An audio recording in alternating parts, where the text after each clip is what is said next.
We had a beautiful presentation from Alton Craft regarding solar farms. So we found it very productive, learned a lot, welcomed our new members, and we're looking forward to going forward with that as well. That's all I'm looking for now. Thank you. Thank you. Now, Dunnellon, or are there other board reports? Sorry. Thank you, Julie. The job description, please. ESD? Should be at least a 10% there. Well, I charge $5 for that napkin too. We might have to try to extra allowance for closed captioning and try to still pick it up through the map. I'm Julie Mancini with the Dunnellon Chamber and Business Association, and I'm here to give you an update from us. First, a membership update. We have 3 new members since the last time we spoke. That would be Eco Property Services, which is a cleaning company, Rainbow River Bungalows, and Dunnellon Feed and Farm Supply. And we had our first post-quarantine ribbon cutting on June 20th at Rainbow River Bungalows. Our chamber office is open from 9 to 3 weekdays. A mask is required, but we are serving people at the door who come without masks. We currently need volunteers to fill in on Mondays from 9 to 12 and Wednesdays from 12 to 3. Our next board meeting is July 14th, Tuesday at 6 p.m. Other items are reverse parade, which we had on June 20th, was a lot of fun. We had about 40 cars participating, about half of them being businesses and the other half being parents and loved ones of seniors. We saluted about 60 class of 2020 seniors along Pennsylvania Avenue. This month, we are collecting aluminum cans for the Believe in Santa Foundation. Starting in August, instead of doing a monthly collection, we will collect until we reach $100 before we switch over to the next nonprofit. We have secured bids for doing the electrical work needed on the chamber building, which is the first in a series of repairs we will be completing on the building. After the electrical work, we will be replacing the AC unit, getting a new roof, painting the building, and installing new signage, which we will hopefully be applying for a CRA grant for some of that. We are also continually updating our bylaws, the policies and procedures. We plan to work on updating the section on our standing committees at our next meeting. Coming soon also is a membership drive. Do any of you have any questions for me? Council? Julie, you're doing a good job, and thank you as I talked to you and Joanne and some of the business leaders that they were at least understanding about some of the issues we're facing here in town and dealing with, and the way we're dealing with them. So I appreciate that. Yes, we would like to request a seat at the table next time these things are discussed. Okay, Well, thank you. thank you. At this time, well, I'll wait a second. Well, Chief, you're getting a lot of face time there. Does his wife know that it's clean? Yeah, Cindy. I'll tell her I said that.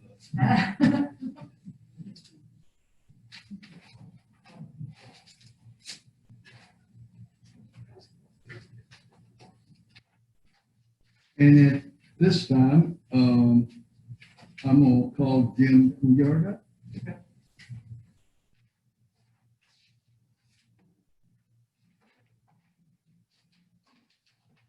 Well, good evening, Jim Coulard, Marion County Parks and Recreation Director.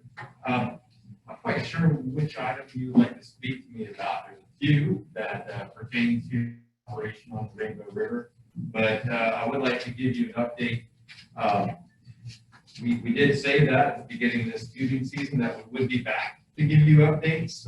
COVID obviously threw us for a little bit of curveball, just like everybody else. So yesterday we had a record board meeting. I know that you had to leave a little early. The chief was gracious enough to hang out with us for 5 hours. Yeah. So that was very entertaining.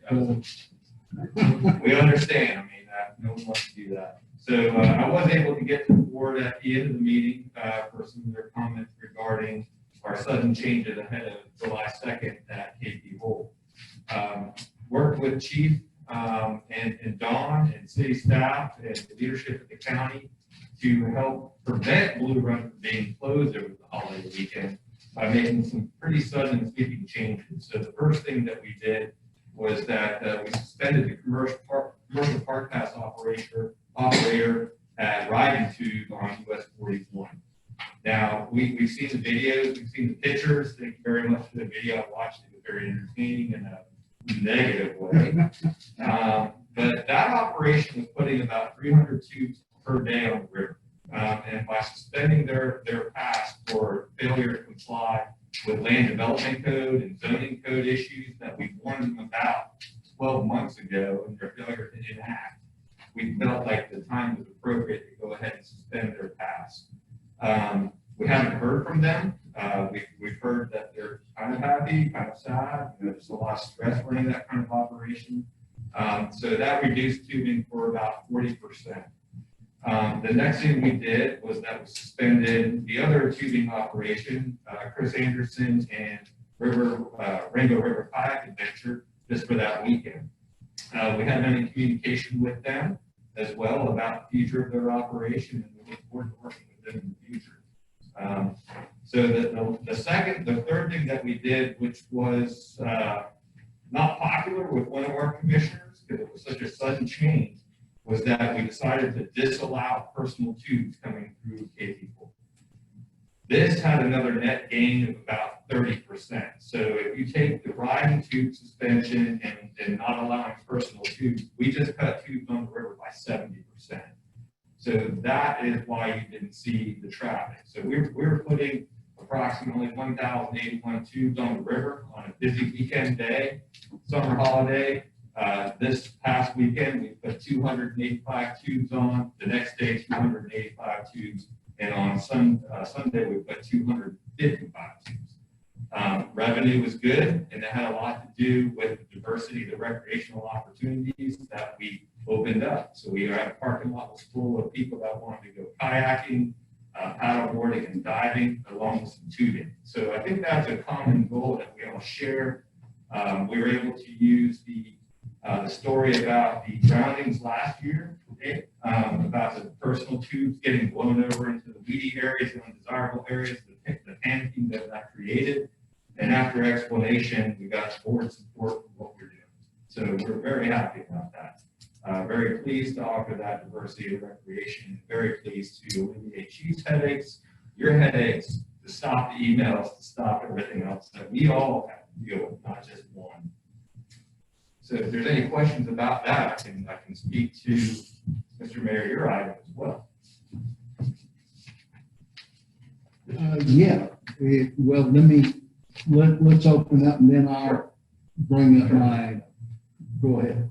I just want to say thank you. I was getting a lot of phone calls. I think you spoke to my father-in-law. I did not have any of that.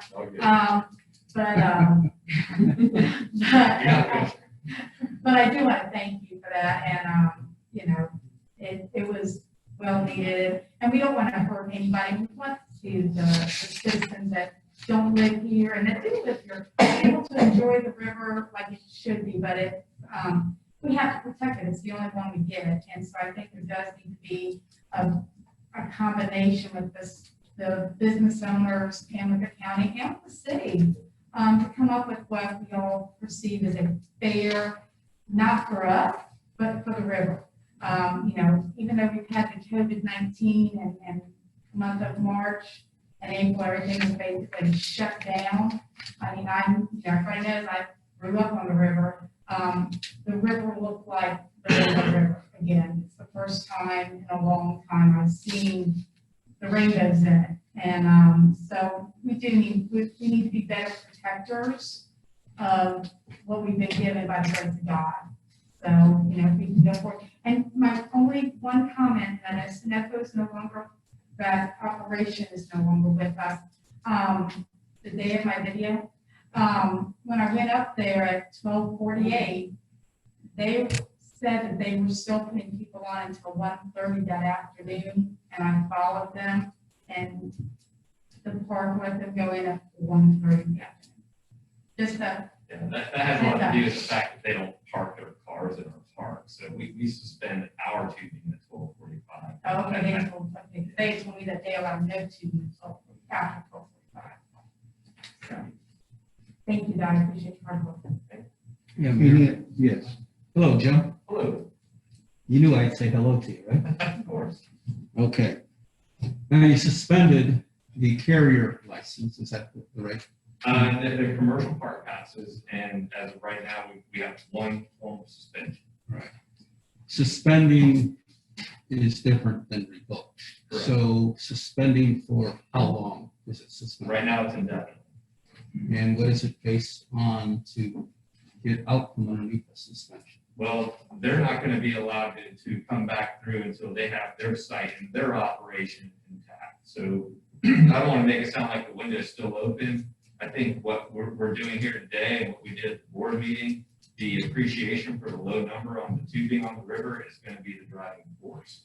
So But it would be correct to follow that if the Sunoco station was suspended for certain violations, then if they corrected their violations, it would follow that they would then be eligible to get back into business again. we would ask them to reapply and we'd evaluate that, but I'm sure we would all be working together on that. All right, so what I'm getting at, it is possible, just so everybody knows, it is possible that Sunoco could theoretically come back into business. I think when you take a look at the revenue numbers, the diversity and the recreation that we had, you know, I really don't see a need to actually allow them back on when you look at it. On a very, very busy day, we were making about $13,000 through KB Hole. But that was primarily one recreational group. This past weekend, we made $11,500. So we're not really complaining about revenue loss of $1,500. And I think the benefit of having a diverse recreational opportunity is what we're all after. That and a safe experience on the river. So I don't know why we want to go back into that. And I'm sure that if they do apply, I will go right to our Board of County Commissioners and just suggest that we don't allow it. I can help with it. So, Councilman. He had vehicles parked from Sunoco station all the way down to Winn-Dixie. Which had already gotten with the sheriff's department, so he can't build a parking lot big enough to come back in with the operation that he has because he does not have the parking. So I can tell you that, which the sheriff's office and the Florida Department of Transportation, which they got involved with Troy, they will start to pick up no parking signs. That he is, it's almost going to be impossible for him to get back into the business due to the expense it's going to take him to provide the parking. And, Okay, go ahead, Chief. sir, Go ahead. I cut you off. and I'd also like to say that, working with Chris, the council, Jim and I talked with Chris, and, they were talking about Chris putting 100 tubes on the river a day, but, he's a good businessman. We talked and he agreed to only 30 tubes. So you get 285 on a busy day. The 30 that he's possibly could put on, that's only 315 tubes, which is a heck of a lot better than almost 1,000 that was going down. So I just want to bring that up to the open. So Jim, is Larry Steed in the audience? Is he here? He's supposed to speak. No, from the state? Because he was actually, Yeah, he's on the agenda, but he's not here. okay.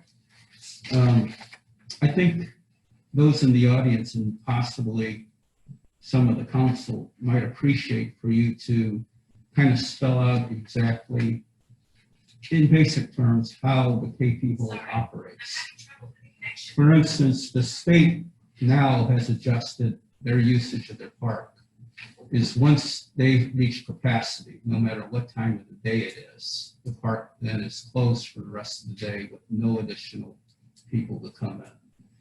It is my understanding with the KP hole that once your parking is full, you don't allow any new people coming in that park, naturally, if you can't find a parking spot. But you do allow drop-offs and walk-ins to come enter the river through the KP hole. Is that true? So when you refer to the state closes at capacity, are you referring to the tubing operation or the head springs operation? I believe it's the mainspring, yes. So I would let Larry answer that question, because that's not something I've heard. I've seen the sign on US 41 for the head spring. Right. But from what I know that they used to do on the other side of the river was they would turn as many tubers as they could. So, and it's only a 2-hour float compared to our 4-hour float. We can only turn one out of our operation. You can't come up to our operation and go back down and get them for them in 4 hours. I don't really know if we want to do that. So when your parking lot is full, Correct. once people exit, if new people come and there's new parking spots and you're within time. Sure. If they want to come in and enjoy some swimming, or they want to have a picnic, or they want to launch a canoe or a kayak or go diving, there's no restriction on that. Park closes at 6. Okay. And to bring in a kayak or a canoe into the KP hole and use your ramp, you still have to pay a fee to do that. Correct. And so what is the fee to kayak or canoe? I believe that's $5. And what is the fee to rent a tube? Two, just a second. So I can give you a full breakdown of our delivery service, just like I did for the board yesterday. Okay. So if you come through our park and you want to float, 4-hour float, that's $25.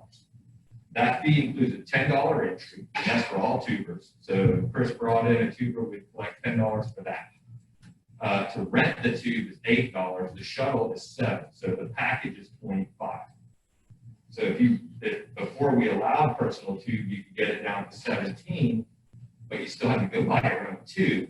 And those prices range even at Walmart from anywhere from $6 to $30 to $60. So the math doesn't make sense for somebody to bring it. Plus they're bringing in residential grade tubes.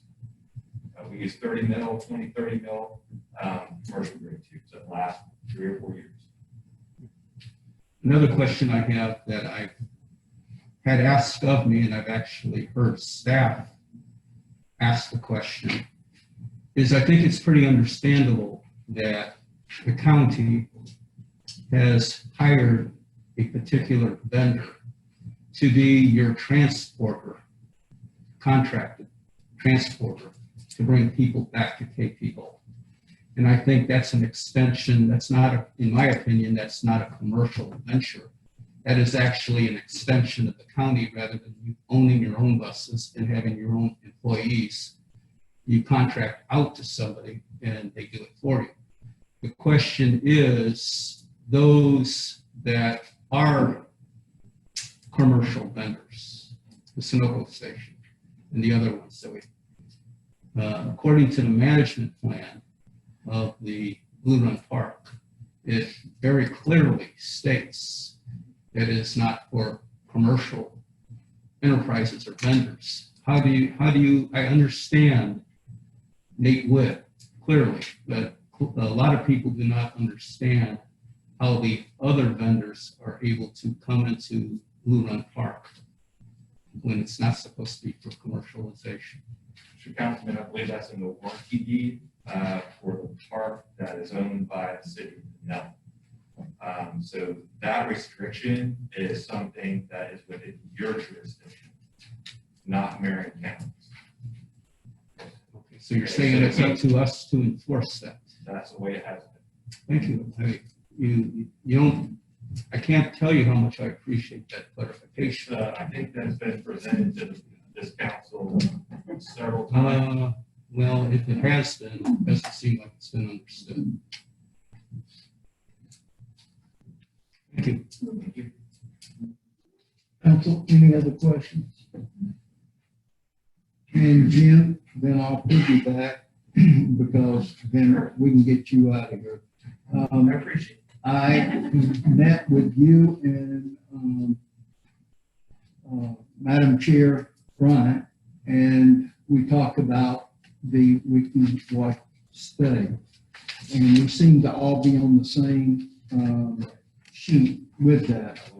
And just a couple, I was hoping Larry was going to be here because I have since called in and hoping to get an appointment with Madam Chair and Larry and myself as the mayor of the city of Dunnellon. And us sit down and just start hammering out or cleaning up what we're going to do with this study.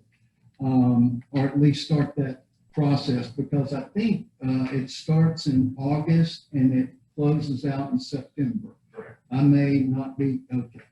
And I just want to make sure that, that the good citizens, the good neighbors here understand that we, with the help of the county, with the help of the state, are doing our best to make sure.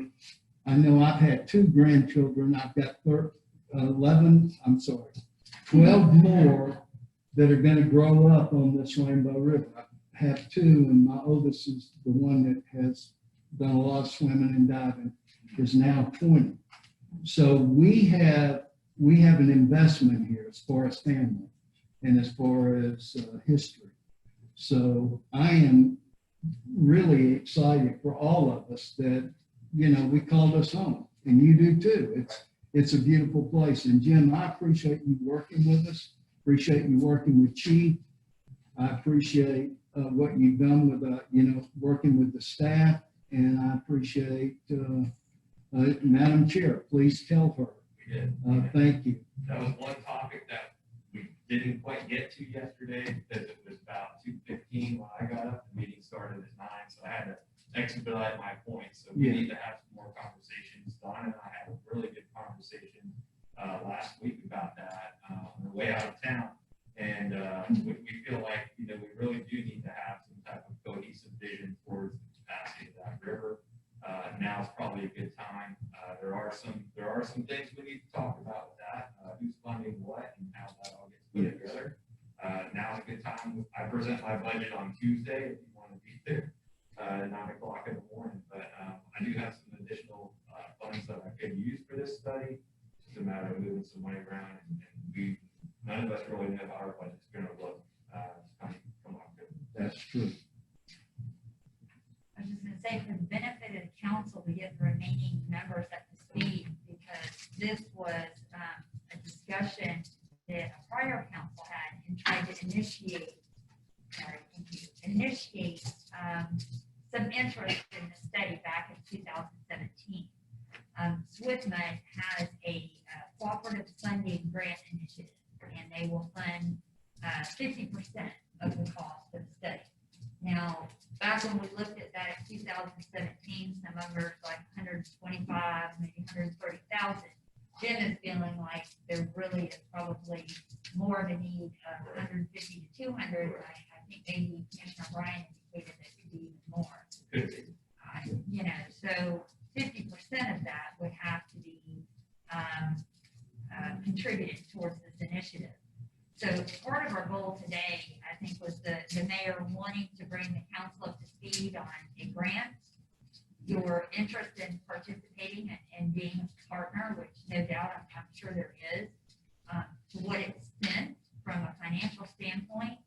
Certainly Dunnellon doesn't generate any revenue from that, but certainly we have an interest in it affects everyone here, that lives here. Jim and I talked about it. It certainly was my opinion that FDEP, has a tubing operation on that river. They should certainly at least be talked to and brought in, not to overtake the study or to have a lead on what that scope should be, but maybe a partner at the table. And I think between SWIFMUD and FDEP and the city and the county, we should certainly be, lead partners at the table to talk about that scope to make sure it addresses the concerns that everybody has.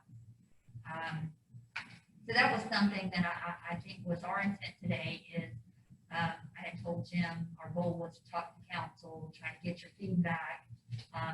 As you know, we just had our budget meeting. One of the things we have provided is some funding in that, but we're bringing it out of reserve.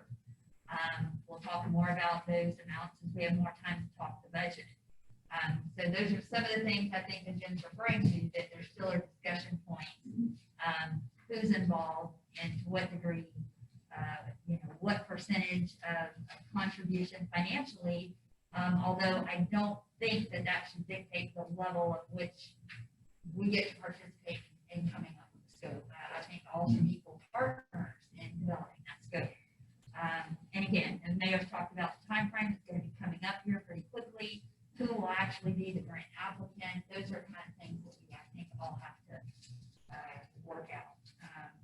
But I think that's just to close it for the council, at least to bring them into the loop of what I think the initiative of what we're trying to do. And Jim, I don't want to keep you much longer, but however, later on, when it's time for council comment, I would like for maybe us to look at what we would be willing to do. So when I go sit down at the table with the state and the county, we can at least talk in terms of being equal partners. That's what we're looking for. You have certain desires, we have certain desires. And especially from our safety standpoint, we really have a big investment in making sure we don't have to bury people anymore off that river.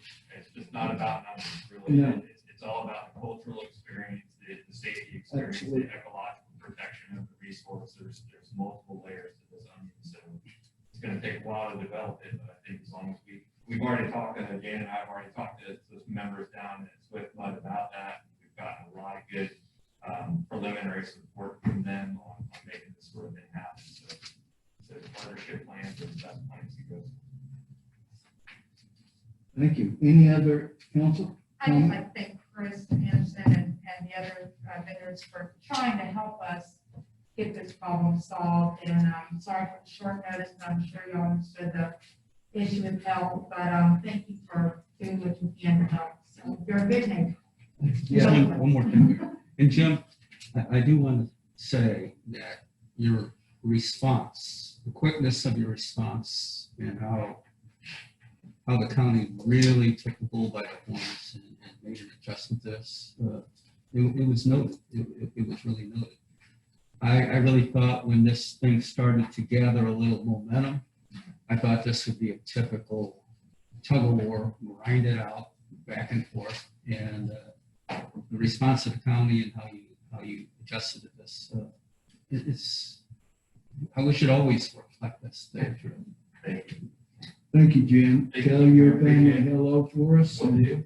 Council members, appreciate it. We Appreciate are, your time. I hope to talk to Madam Chair tomorrow. Matter of fact, I'm hoping to get the phone call back. Good deal. All right, See you soon. Thank you very God much. bless. Have a great day. Thank you, sir. You too. Take care. Safe travels home. Oh, yeah. Go eat a good dinner for us. Thank you. Okay, and I apologize for those that are here. We did have to change our agenda a little bit. We were trying to accommodate our neighbor from a good little distance. And Jim has been a good partner with the city, and I appreciate it. We're not gonna do the short tower. Let's see, Rainbow Springs State Park update. Did Larry make it here? Larry Steve. I know he had a personal, some personal stuff going on. I talked to him yesterday, I talked to him today. So we're just gonna have to, if he comes in, put him near the end. A Calamarian TPO request for comments on long-range transportation plan. Also, the Cannons have asked to speak to some of this because this plan is going to affect their property, and I agree to let them come up and talk after we're done with our TPO presentation. And really, just to clarify, regarding the Canon, it is not a TPO plan. It has not been looked at by the TPO. It was simply a suggestion by a citizen, which is fine, that's great. Everybody has, I can't read this. Everybody has a right to give their comments and ask us to look at them. As I told somebody, if you come and suggest we should paint all the roads going north purple and the roads going south orange, we'll listen to it, doesn't mean we're gonna vote for it, but, so that's part of it. I just want to make sure that it can. Thank you for that clarification. Yeah, no worries, but so that was a big decision. Mayor, so everybody's on the same page. We do have staff representation on the line from TPO. So this topic initiated, as you know, because I forwarded you an email from the TPO, and that they are in the planning process of their transportation plan out to year 2045. They do this every 5 years. So they're asking for any feedback and comments from anyone. And of course, I don't speak on behalf of the city council, so it was my interest in putting this on the agenda. If you had any direction to staff or you had any feedback or comments that you wanted to offer TPO's consideration. In the process of doing that, Vice Mayor Hampshire, myself, did receive an email from Paul Marafino with his thoughts, and he indicated that as such in the letter. They were his thoughts and comments that council may or may not share, but he nevertheless wanted you to see this. So I did forward those to council last week sometime, and I did incorporate that in this backup as well. Is that he took the time and effort to provide it. I felt like it should be shared. Not realizing the sensitivity of a few of those suggestions certainly just brought some feedback. One of those suggestions affects the Cannon property. So today, maybe, I don't know if you can make contact, see if there's something that Rob Longs would like to do in introducing this to the council, or any comments his staff have. I believe Derek is going to speak to the council through the Zoom app here. Let me just make sure I can get him. Can everyone hear me? Yes.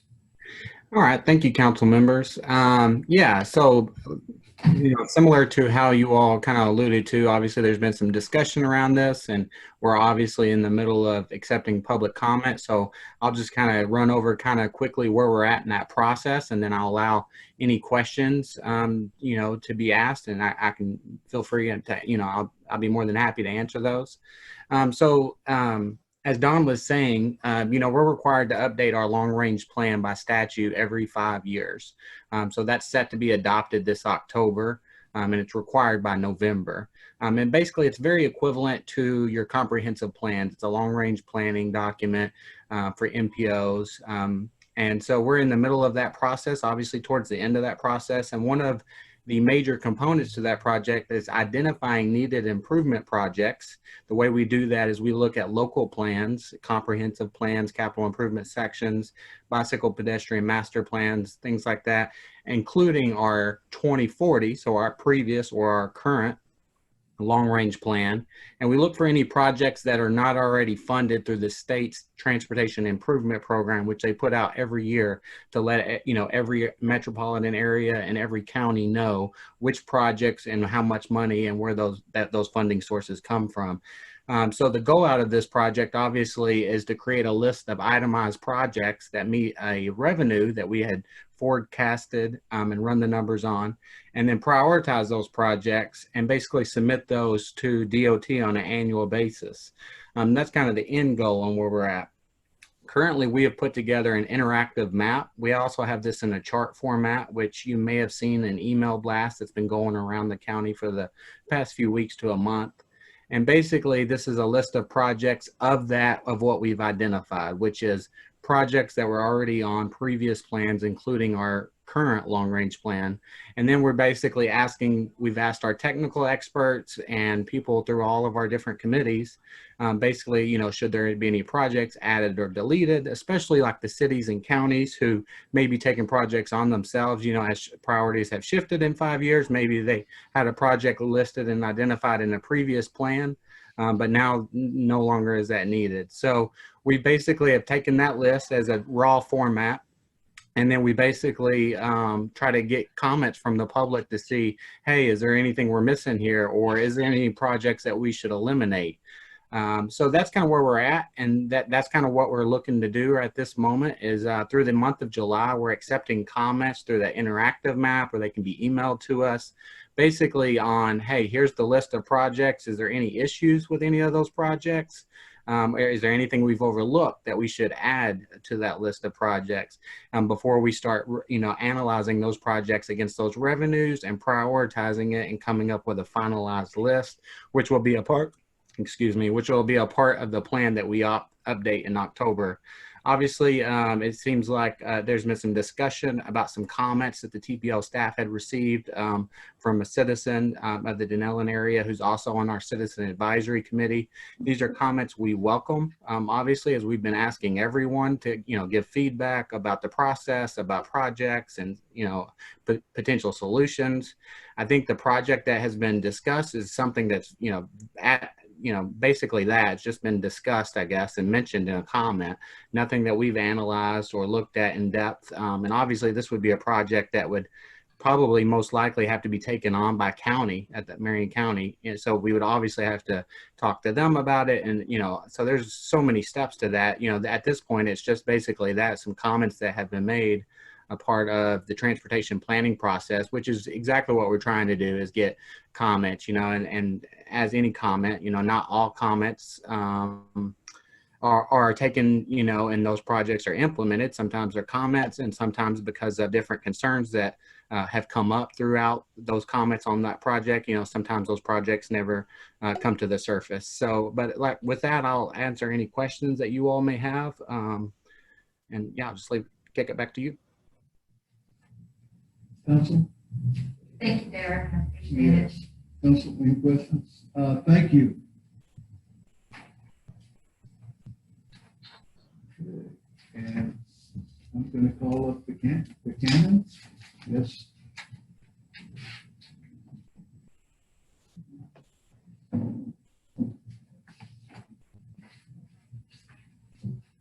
Mayor and council, do you want my name and address? Yes, please.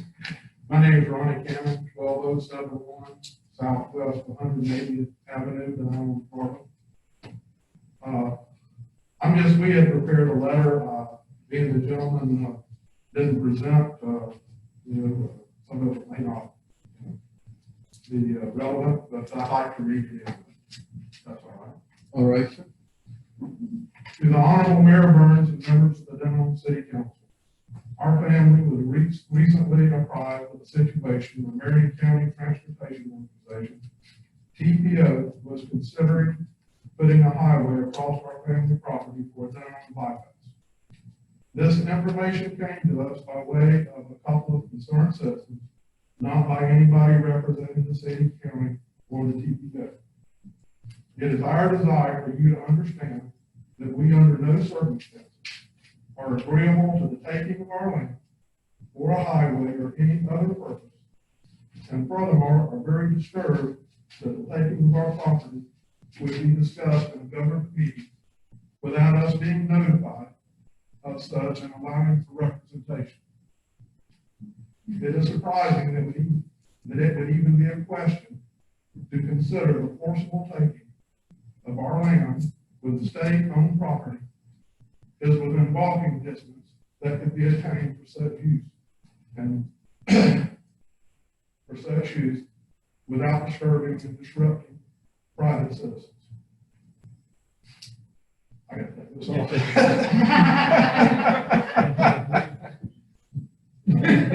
I can't read. I understand. We are a century farm, one of few, if not only century farms probably left in our area. One that has been steadily worked by the same family for 5 generations. Our family has strived over the last 111 years to provide fresh produce and meats to our community, state, and country. We have contributed to this tradition in the last few years with direct sales to our community through Cannon Farms fruit and vegetable stands and sunflower fields, all of which would be destroyed by the potential highway. It is with our greatest plea that you would remove the confiscation of our land from your agenda and instead look for alternative options. We would also ask that you include subject property owners in discussions of future land acquisitions so that they may be fairly represented. Thank you. Thank you, sir. Well heard.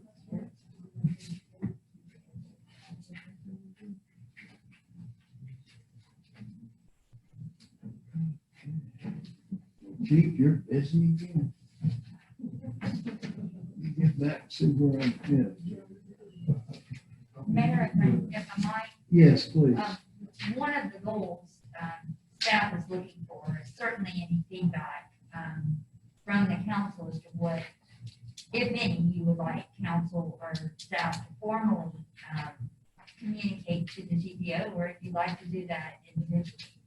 I do know that there's been some discussion by council and some recommendations by other residents. And I'm not sure if this particular project, this would be the avenue or the particular plan to discuss that further. But staff, and along with the mayor, did have a meeting with the county administrator and his staff. And I have talked to Mr. Rob Long, director of the TTO, with regard to Renee Golini's recommendation of a road swap between Powell Road and Pennsylvania Avenue that would try to maneuver the commercial and the larger trucks out of the historic district and onto Powell Road. Now, that would affect the state to a degree because of the turning radius there at the light. So we've all sort of just brushed that, and TPO was aware when Mr. Bond came into that position that that was something that council was interested in. We had begun discussions, and I asked for his assistance to perhaps engage FDOT in those discussions and get us all together at the table to see where that had to go. Because I believe that was part of TPO's purpose. So I don't know if this plan is one, if we can ask, since they're represented tonight, if this would be the appropriate time to talk about something like that, if that's one of the suggestions that I could put before the council to consider in addition to any of the others that you feel worthy of commenting on to TPO. So, just a thought. Council comments? Mayor, Yes. if I could just make one comment to Mr. Cannon, I'd love to. Mr. Cannon, I've listened to you very closely, and I think it is very egregious that any governmental body, regardless of what it is, would secretly discuss something like that that has to do with your property and you not have anything to do. There's simply no excuse for government not to be transparent to the people that it represents. And I listened to every word you said. And on a second note, I want you to know that my wife and I really enjoy your vegetable stand. Yeah. We must have bought 20 watermelons this year. And thirdly, you have a beautiful pole barn that was built there for your vegetable stand a couple years ago. And that pole barn is designed very much in a way, it's huge, but it's designed very much in a way that our weather shelter would be designed for our city beach. And I think it would be really helpful if you and Troy would get together and you could give him the contractor that built that pole barn so we know where to start. Because it is a real beauty. That thing could handle a category 4 or 5 hurricane, I believe, based on what I see. But it's a good one. It's a good one. So thanks for coming. It was a pleasure to hear you speak. Thank you for this. And with that said, I ditto what Councilman White said. I'm sure the rest of us do. We are, even though we're up here on the council, we are just like you. We're citizens. Sometimes I wish I was the person out there sending the person sitting up here the emails, but instead I'm getting the emails. But just know, we have ears to hear and eyes to see, and we care about our neighbors. It doesn't always come across that way, but we are approachable, as you and I are gonna have that cup of coffee. So thank you, sir. I would like to, with that said, I'd like to look at what our administrator brought up, because we have already talked about that with Powell Road. Renee has already spent time and energy and given us a great outline. And I would like to pursue that. I'd like to, I don't know what the rest of the council is thinking, but I'd like to push that forward. I thought we had kind of, and we're waiting on the flooding and some other stuff to happen, but I guess at this time, are we ready to get TPO, hopefully as an ally to help us push that down the road? Yeah, there needs to be further dialogue, because obviously there may need to be some evaluation of the roads before certainly the county would entertain that. And some bore testing would need to be done to make sure how we can handle that traffic. And there's some preliminary conversations Troy and I have had. But really, I think it needs to be beginning with FDOT and the county and the city having a real conversation together collectively. I know the county administrator would certainly seem to be open Yes, to that. he was last time we talked. So, you know, it just needs to go to the next step and do some more evaluation and see if there's a possibility. I think the point was that some kind of bypass is necessary, and Renee's point is that would be a whole lot less expensive than a brand new bypass and what it would take and land acquisition and development, and that may be something that can be more readily available, or an alternate, less expensive alternate to have more immediate result. So, council, would you be up for possibly the administrator and I talking to the mayor over at the county and see if we can start pushing this, or give me an idea? Well, can we get some TPO feedback, if this would be the appropriate plan, because they do have a cutoff for these recommendations, I believe at the end of July, isn't it? And see if they feel like this would be the appropriate,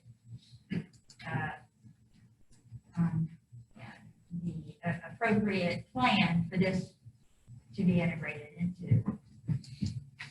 Yes, this is Derek Harris again with the TPO.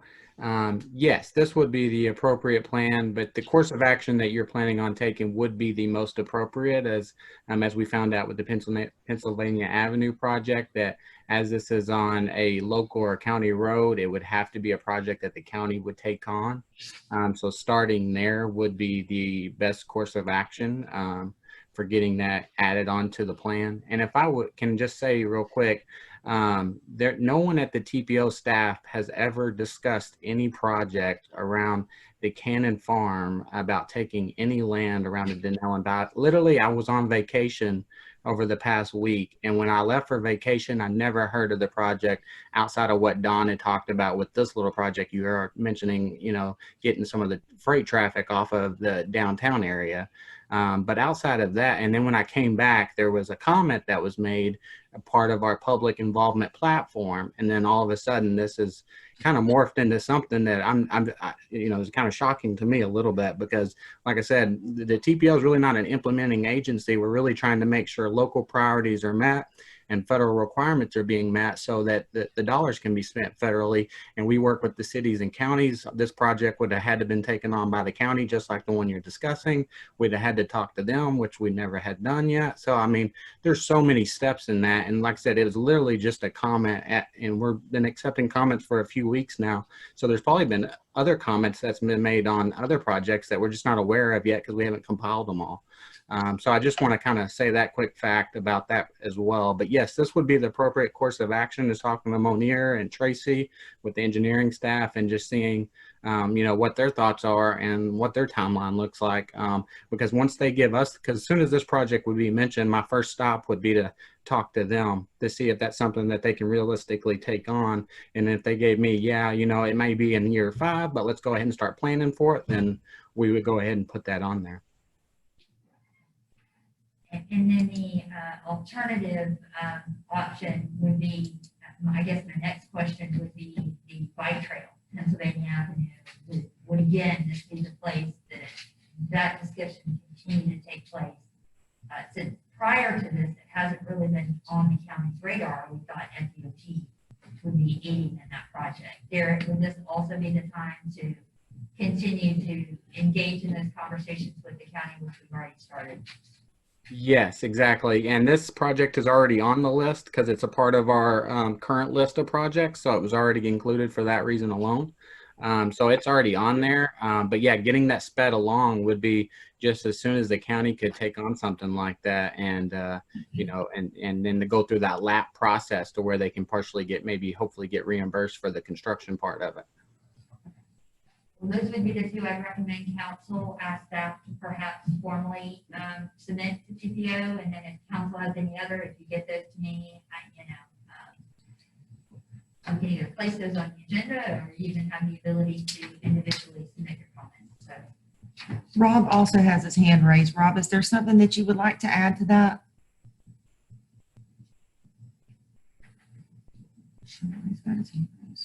Rob, can you hear me? I've got him unmuted. He's not muted, but he's got his hand raised for some reason. Okay, go ahead. I'm not getting it. Council, I would like for us to move forward and give direction to the staff to go ahead and pursue the bike trail and our road. Is We can look into it, yeah, absolutely. that agreeable? I'd like to get a consensus on that. Yep. Yep. Yes, then please, if you would pursue this for us. Thank you, Derek. Thank you, Derek. Thank you, Derek. Yeah, thank you all. Okay, at this time, we're gonna have a discussion to look at the appointment for seat number 5.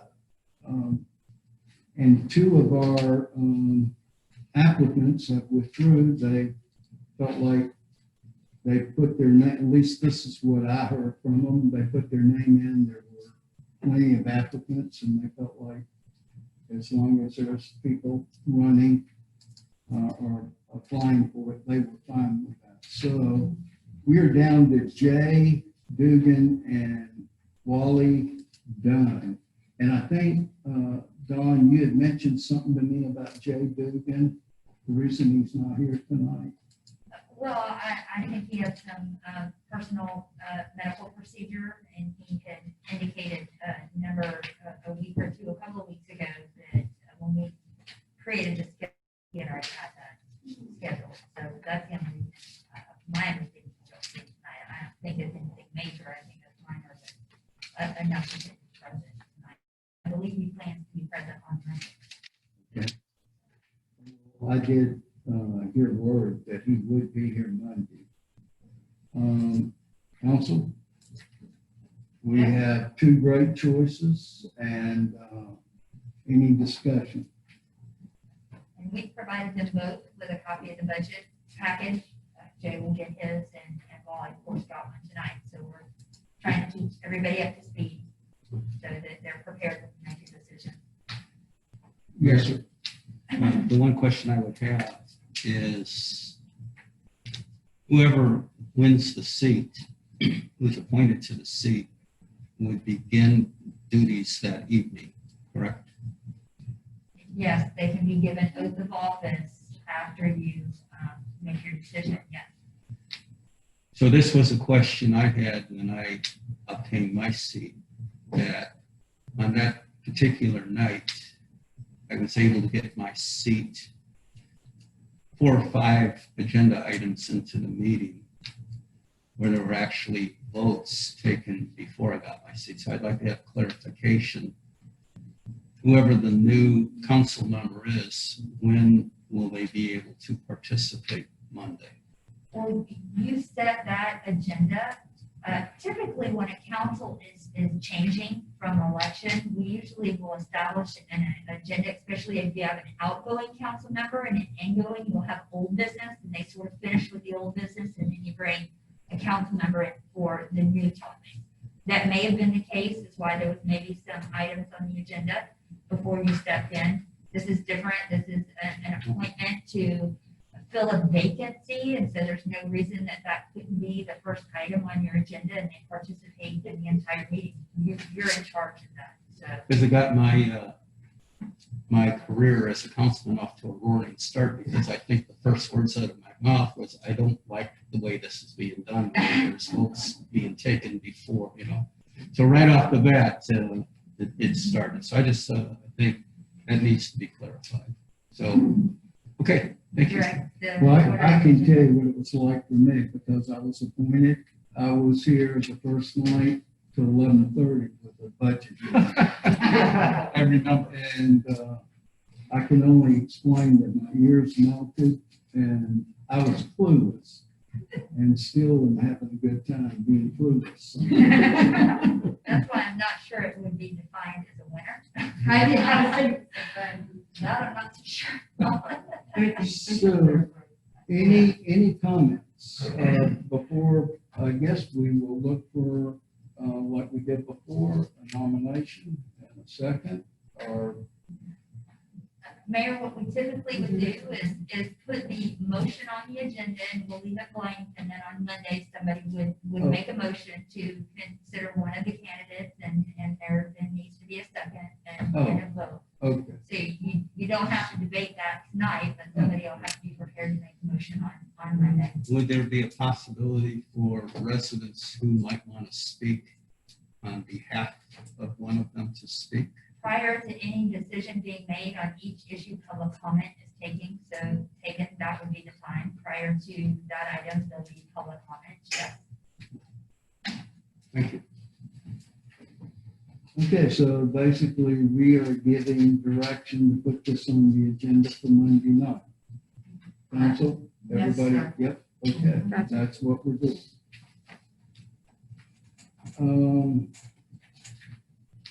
Councilman White, Blue Run of Dunnellon Park. I don't know if you address that with Jim, if you want to address it more. Yes.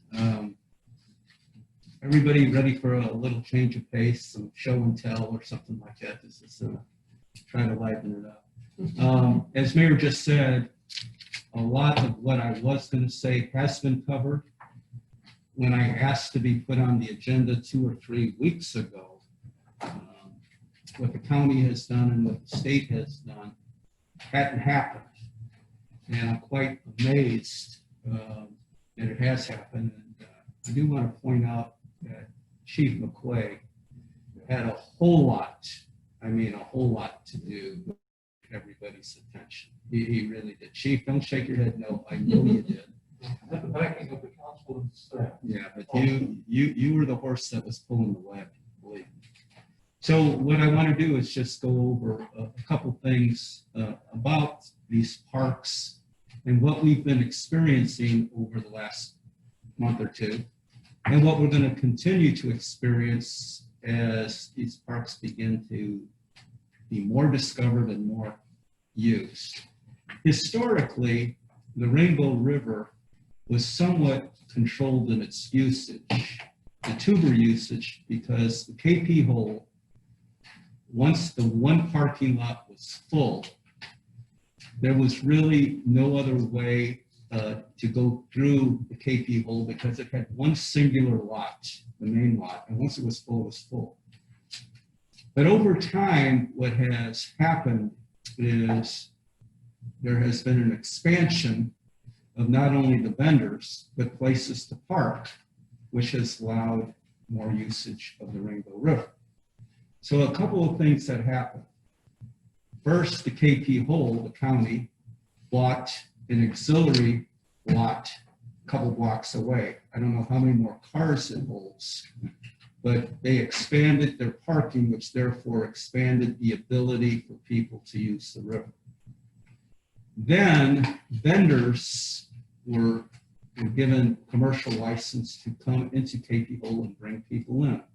The Sunoco station, the car lot that's in town, and I believe maybe Swampy's for a while, they then were allowed to bring tubers into the park.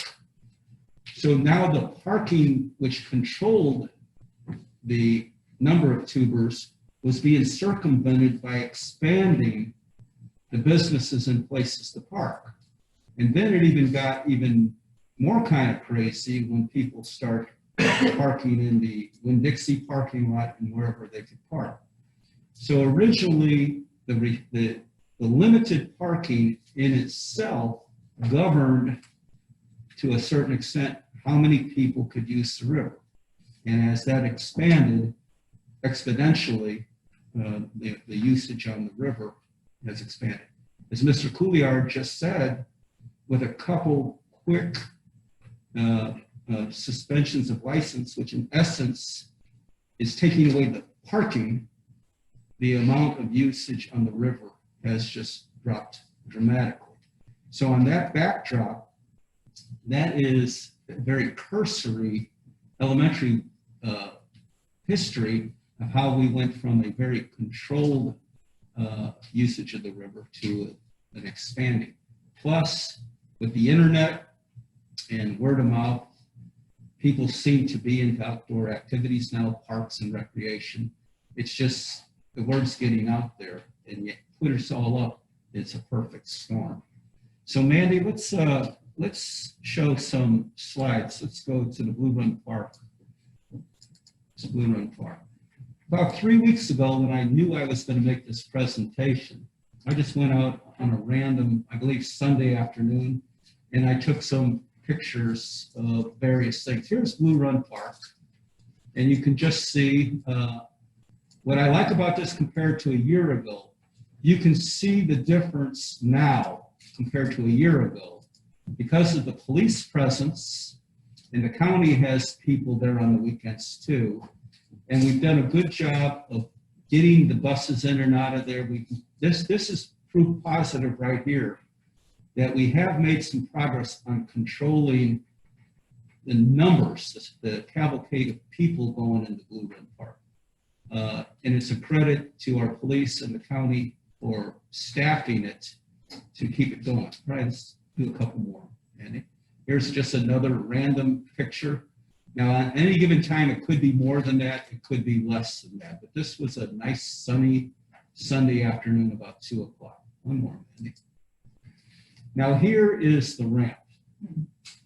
And this is possibly one of the places that's the problem. You have people trying to get to the water and people coming off the water.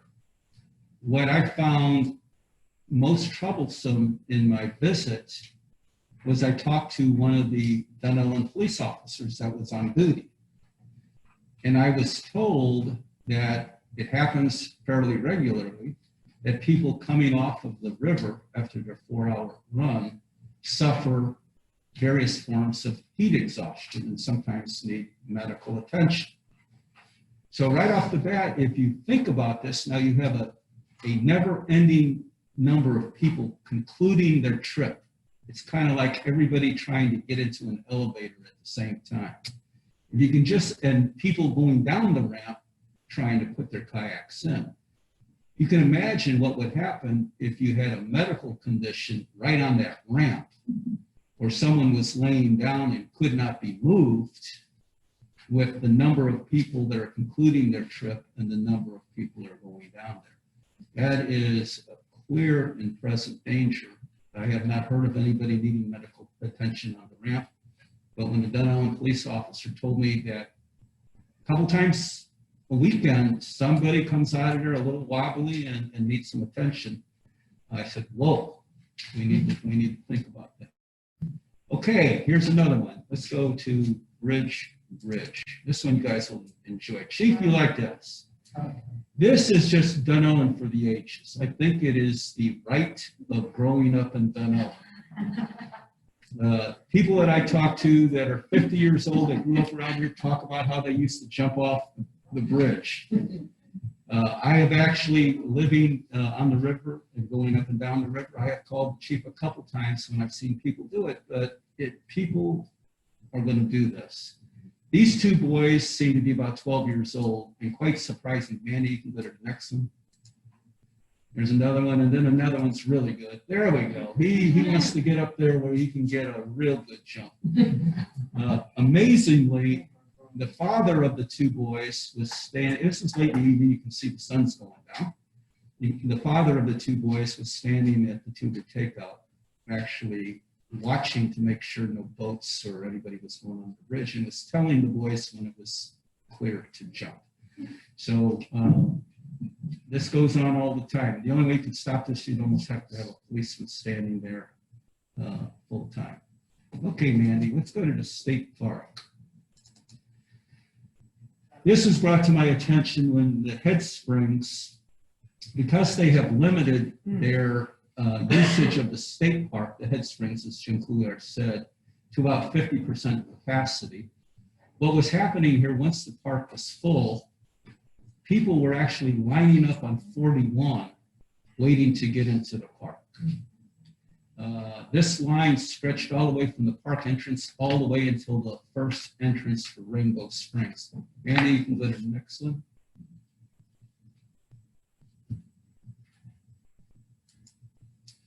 There's the line going to the park, and now you can see where the cars are starting to back up into Rainbow Springs. There was actually a ranger walking up and down, handing out information and telling everybody it was going to be a 2-hour wait to get into the park. I didn't see one person leave. Everybody was willing to hang in there. The park now, if Larry Steed comes in here, I hope he does, they responded to this very quickly, and they just simply said, once the park's full, it's closed for the day, and if you park on the side of the road, you're not going to get in, and you're going to get a ticket. Okay, go to, I believe, maybe the last one. There's the traffic now that has looped off of 41, going all the way up into Rainbow Springs. You can imagine these people are waiting to get into that park. I find it, here you have one, that little cart there is the ranger who's walking up and down telling everybody what they're dealing with.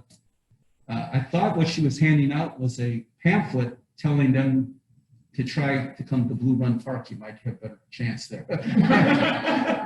And there she is. There she is telling everybody what to do. She was very nice. I can't remember her name. All right, where are we going now? JP, AP Hole? that's what I got next on the Okay. list. This was all done on the same day. I had a couple big cups of coffee. I had a lot of caffeine in me. I didn't know what to do with myself, so I said, let's just go out here and race some clubs. Here's the KP hole at 9:15 in the morning, full. They had a sign out, full. People must, if it's full by 9:15 in the morning, I think it opens at 9 or 8:30. They must be waiting there at 7:30 to get into the Rainbow River. Okay, man, you go to the next. There we go. Full, but I thought it was kind of curious. There was one empty parking lot. I figured they had reserved it for me, but I didn't bring my tube, so I didn't. No, just kidding. That was full. Now we're going to go to the Sunoco station. The Sunoco station's on 41. They have a commercial license there. Here's the parking situation there. Okay, Mandy, you can click. There is the parking that is now totally throughout their parking area. You can see it's going up into the wooded area. Okay, Mandy, with another one. That one's not so good. And that shows you now that once you totally have left the property, these are the cars that are parked on the roadside. Now understand, these pictures were taken within an hour. All this is going on at the same time. This is people trying to get to the Rainbow River. And I will say to you that we are saturated with people trying to get to Rainbow River. There it is. Anything we do in the future that encourages more use of the Rainbow River, we don't have an answer for. At least in my mind. And they're parking 2 and 3 deep on that road. That's not just one road. There's like 3 rows of them on that right away. Don's correct. If you guys have ever seen a car auction lot, that's basically what it looked like. When I drove by it, I couldn't believe it. All right, we just have a couple more. And now we're going to go to 484. This here, guys, there was a traffic accident a couple weeks ago that diverted all the traffic off of 200 to 484 coming into town. This gives you an idea of what traffic can be in the future. I have lived in Clearwater, Florida in the late 60s, and I saw in a 5-year period where the traffic was busy but moderate. And in a 5-year period, I saw to get to Clearwater Beach, it became like that. I lived in Sarasota in the mid-70s, and I saw Sarasota change and become like that. And in each one of those towns, everybody was told, we're going to do it the right way. It's smart growth. We're going to think about it.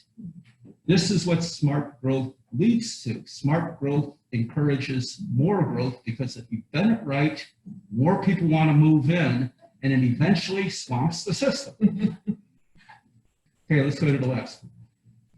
And there it is, the same traffic going into town.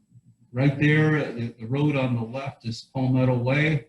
Right where that big truck is with the blue back is where Blue Cove is. If you look at our transportation analysis going future, there is nothing in the foreseeable future to expand these roads or to make them any different than they are. The bridge road. What you see is what it is. And we are nearly to capacity right now. So we need to really think about what can we handle and what can we not handle. And we certainly can't handle that.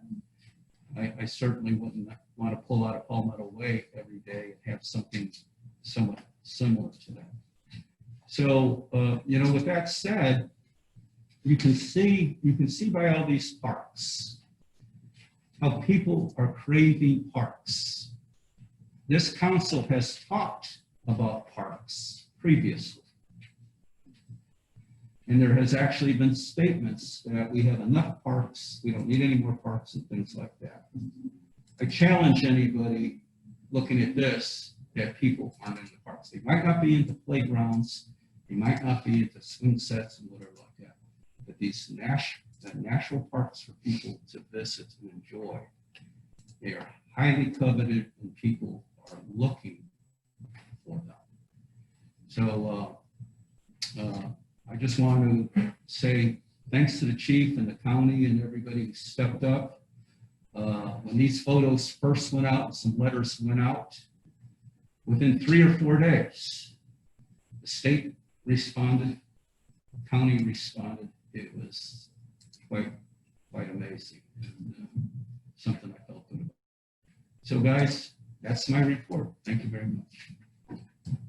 Thank you, Councilman. And what I appreciate is what, as Councilman was talking, what I appreciate is when I'm out over to the county and to the state, the response was almost immediate, which has not always been the case. So whatever's falling out of the sky, I'll take it. And whatever's going on, I'm very glad for. Somebody had their hand up? Dawn, Yes. just if the council's through, I think this might be the appropriate time for me just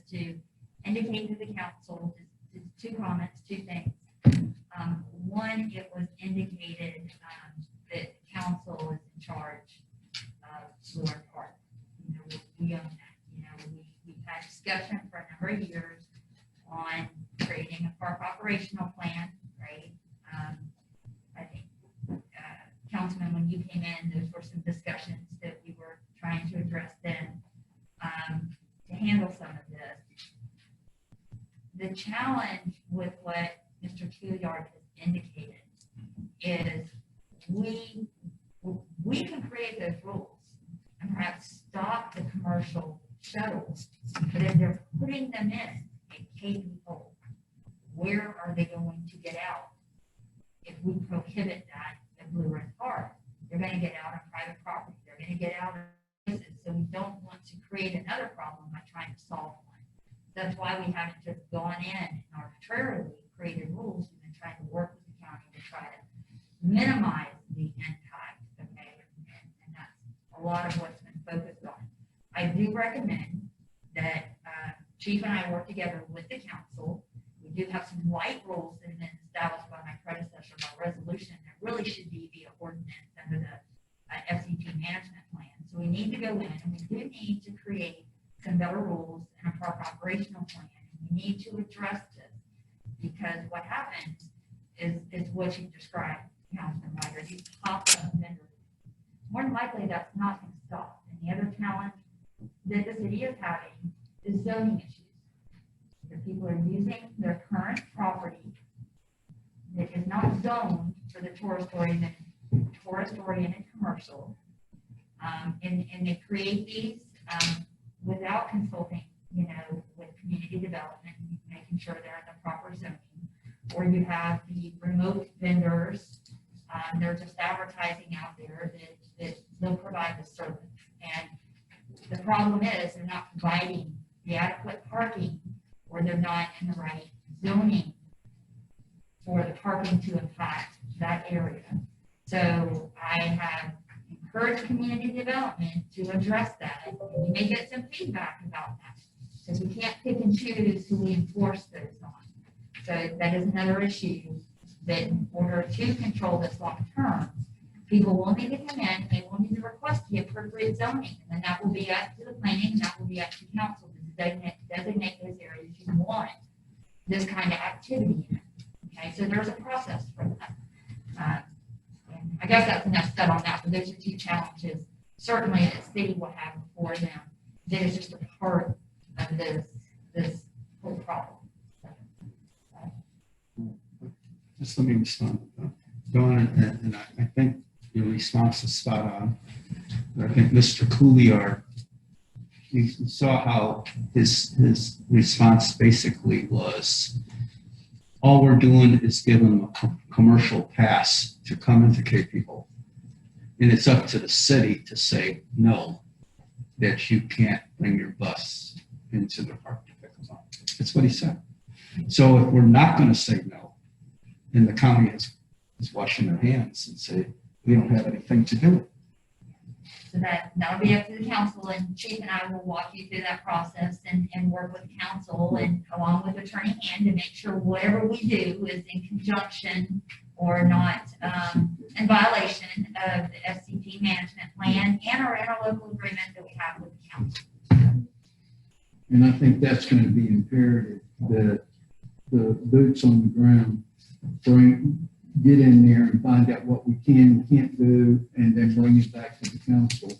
And then, guys, it'll be our responsibility to be adults and do what we need to do. With that said, I do want to bring you up to date.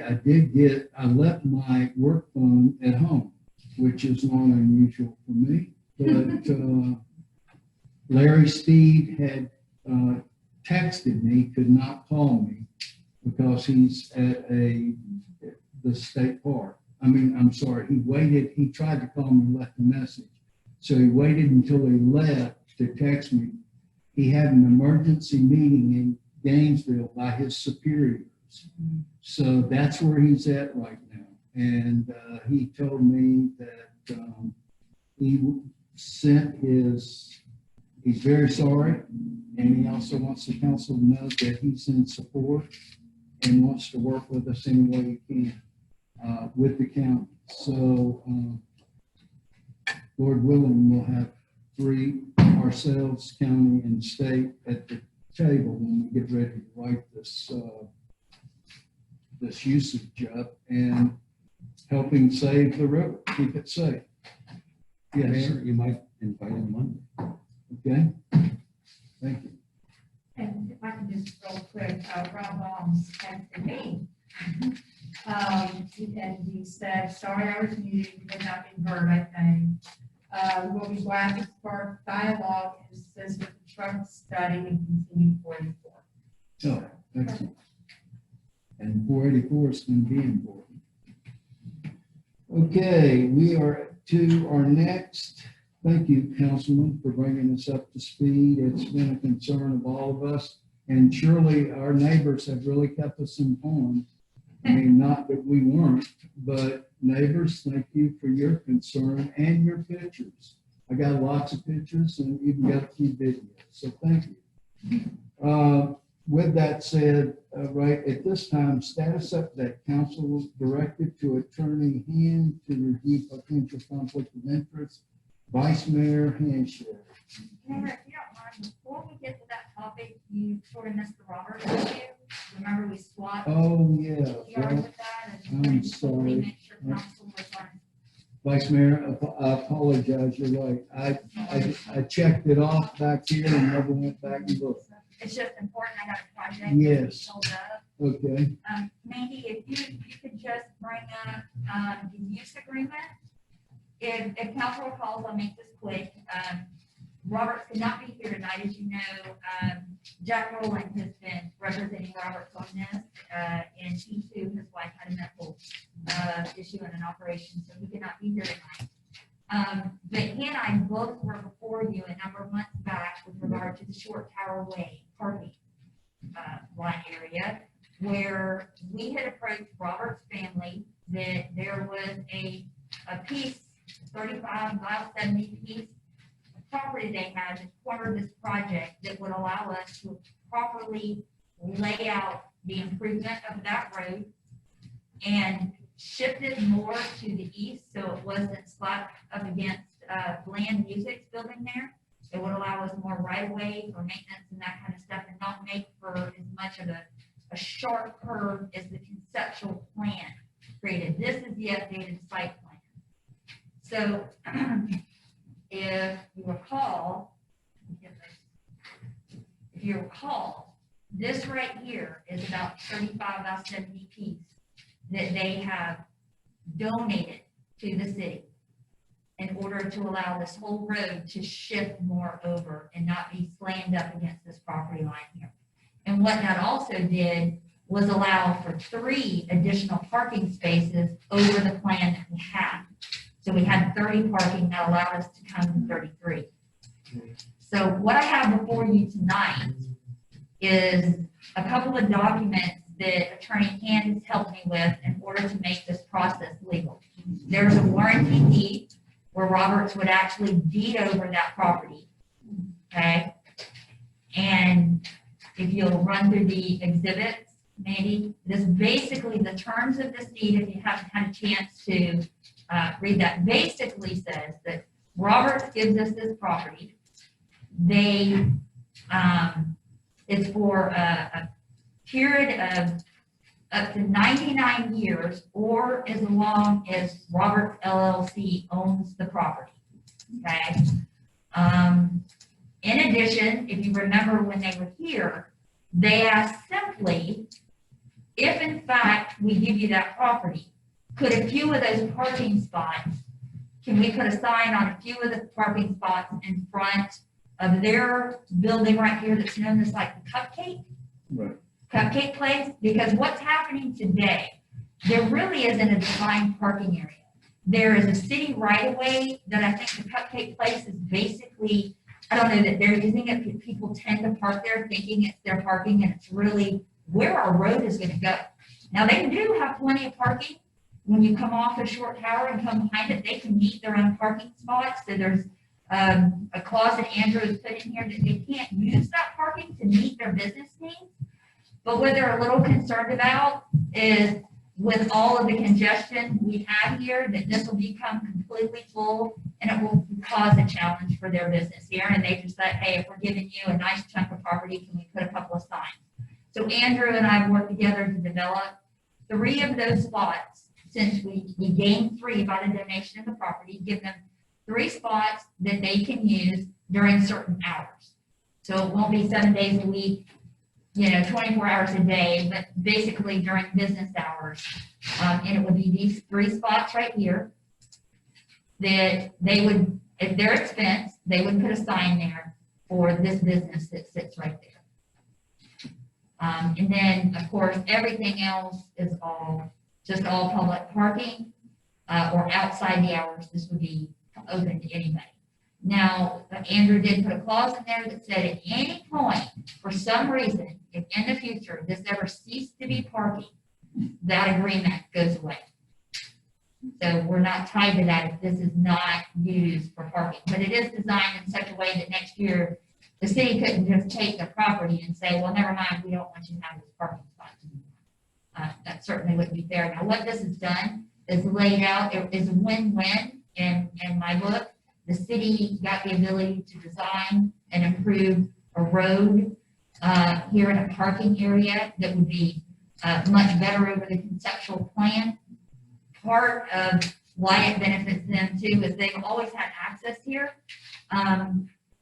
But this is like a little commercial, because the zoning of this property here is zoning and used as commercial. So we have to create an apron here, so it will not undermine the stability of the road.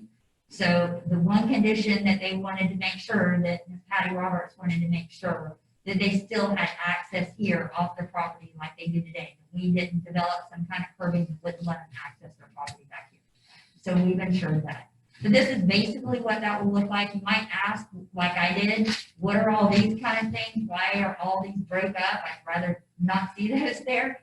But by code, they're required either on each side of an apron, they're required, or every 10 spaces. So when you have 10 spaces, you have to have a break fire code. So what we're going to do, I've talked with the engineer and Lonnie and of course Troy. We could have paved those and put X's so that people know that's not a standard parking spot, but as well as I do, people will park there, and then it creates a hazardous situation because you get cars backing up into each other because there's not sufficient room to be parking and backing in. So what we're going to do is we'll get some nice trees, crepe myrtles, things that that don't have a root system that will damage the road, and then we'll just beautify that area with a recommended kind of tree from a landscape designer, and plant some trees in these areas. And I think here, because this is the DRA, there had to be that adequate space that's with mud in the design. This is the existing DRA here is going to require that there. So my goal today is for you to understand there's a use agreement, the terms of the use agreement, and the Roberts family has agreed. They're fine with all of those. They're pretty happy with all of this, and that the city will have an improved parking area. They're hoping that stops people from parking at Robert's Funeral Home on weekends.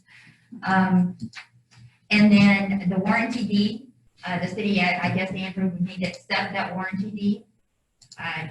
You can work with Andrew on what those motions need to be, but the Roberts would sign the warranty deed over, sign the use agreement, and the city would need to authorize the mayor to sign the use agreement, I guess, accept the warranty deed. In addition to that, the Roberts would submit a lot split application to the county, and that splits that 3570 apart from the parcel they own. So that's a process that would happen probably prior, to this that they have, and they would agree to sign that as well. I should probably have that before the end of the week. So as long as council is fine with all that, I would ask that you consider this on Monday so it doesn't hold up my project. Troy's project. If you like it, it's mine. If you don't. Two things you just said. One thing, the split of the property. I know that I've done that before with my business, and I believe July is the cutoff time to do it for the rest of the year because of tax purposes. I'll get with Lonnie, and if that's the case, they can send that over at any point. It's free, it's easy. Yeah, I mean, I've done it. well, I've already filled it out for him.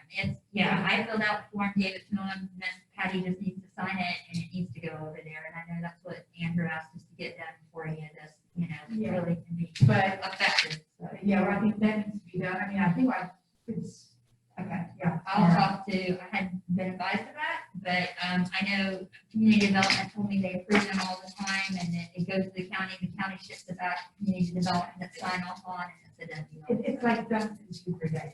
Oh, It's really, and my only other things that happen, thank you for that, by the way. and then life changes. It's been about 4 years since the last I one. hadn't advised me of that. So there's that part. But, I heard you say that we get the 99-year lease or until they sell. So if they sell tomorrow, we'll be out of our parking. No, we get the property, the lease. Andrew and I's discussion was how long does the city want to be tied to this agreement? Well, they're giving us a piece of property, so it's fair to say as long as Robert LLC is the owner of that property, they should be entitled in this lease agreement to go at least until 99 years. Now, if Robert sells it, meaning now they can sell it, but as long as it's still Robert's LLC, right? That's who we're in agreement with, Robert's LLC. The agreement would stay in place for 99 years. Now, if they sell it to Joe Smith Funeral, then there's no more use agreement. We still own the property. We now are owners of the property. Robert has deeded the property, but there's no more use agreement.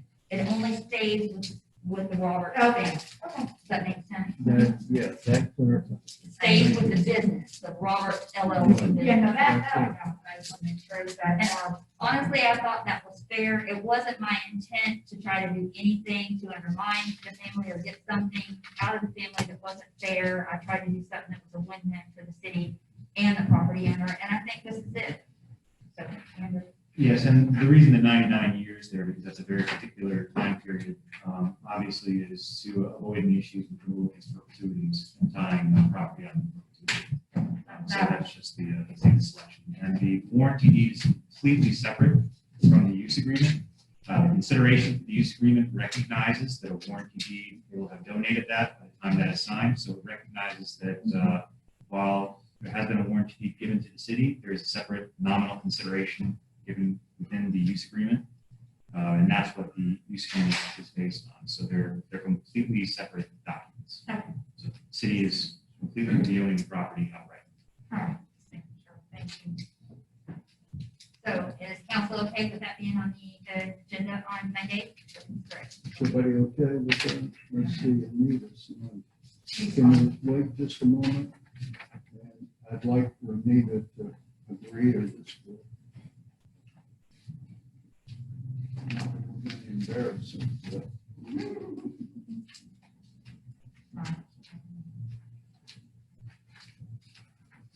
I do want to go on record thanking the Roberts family. I do think it was gracious, and I think it really is truly Miss Patty Roberts' intent to do something good for the community and help, and in turn, it certainly helps them a bit.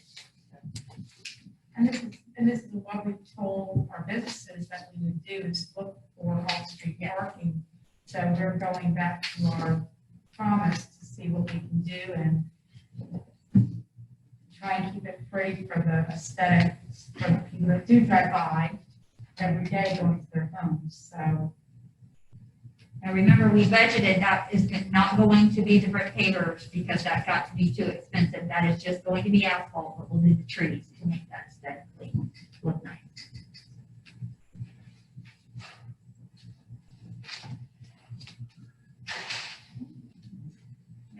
And you know what? While we said that, that truly is the new site plan. Could I not put that on the agenda for the council to approve that site plan?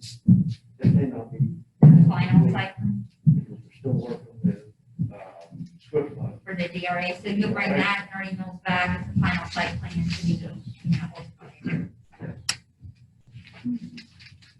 yes, and I think the whole council goes on record. I believe we did this with Jack as well, but we are very appreciative to the Roberts family for stepping up and being a good neighbor, which they have been for, this will be second generation. The son is doing the work now. Actually, three Oh, generations, very that's good. where Roberts, yeah, initiated. That's my neighbor. I really enjoy them as a neighbor. At this time, we will take Vice Mayor Hanchire. You, Excuse me, Mr. Mayor, did you want consent from oh, Ms. yes. Williams? That's why we kind of waited. We're looking for consent with the Roberts property and moving forward and putting it on the agenda Monday. Do we need to put it on the agenda? Can we put it on the consent agenda for Monday? I think it's warranty deed and use agreement, can that be consent? We still take public comment, and approval for the consent agenda. I think it could be, and if there's a problem, I can advise you. Thank you. Want consent agenda? Oh, good. Thank you, Becky. You're not telling me there's a problem, right? And I'm glad you reminded me.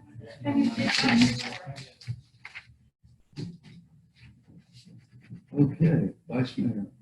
Okay, third time should be the charm. Actually, I'll go ahead and let Attorney Ian. I know you gave us the report or the memo that we requested. Is there anything that you want to say before I say anything, or? No, ma'am, I think just as an update, I did my review of potential conflict of interest last week and submitted that prior to the holiday to city staff on Thursday afternoon, which was then disseminated to city council. So you should have all received that document. I think speaks for itself in the findings there, in weighing all aspects of potential issues and speaking with the Commission on Ethics and reviewing ethics opinions. So other than what I've said in the memo, I don't have anything else to say. Just want to make sure I wasn't overstepping. And I did read all 40 pages. I now know why I'm not an attorney. But in all seriousness, from reading what you gave us in the memo, it does read to me is that there could be some possible conflicts in the future.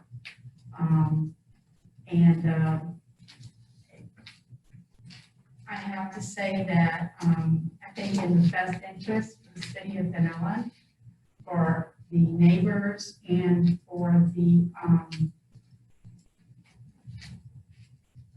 ladies that are on the planning and zoning board, I would look to go ahead and request on Monday night that we go ahead and start the procedure to ask them to either remove themselves from the planning and zoning or go ahead and set up the hearing. Again, there's been nothing found. This was not an investigation. This was just a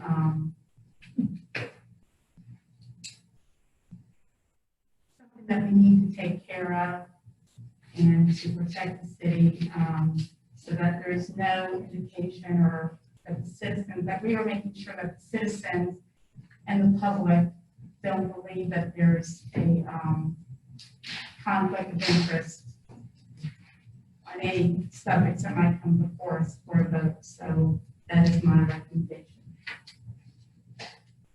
And I have that meeting on Monday.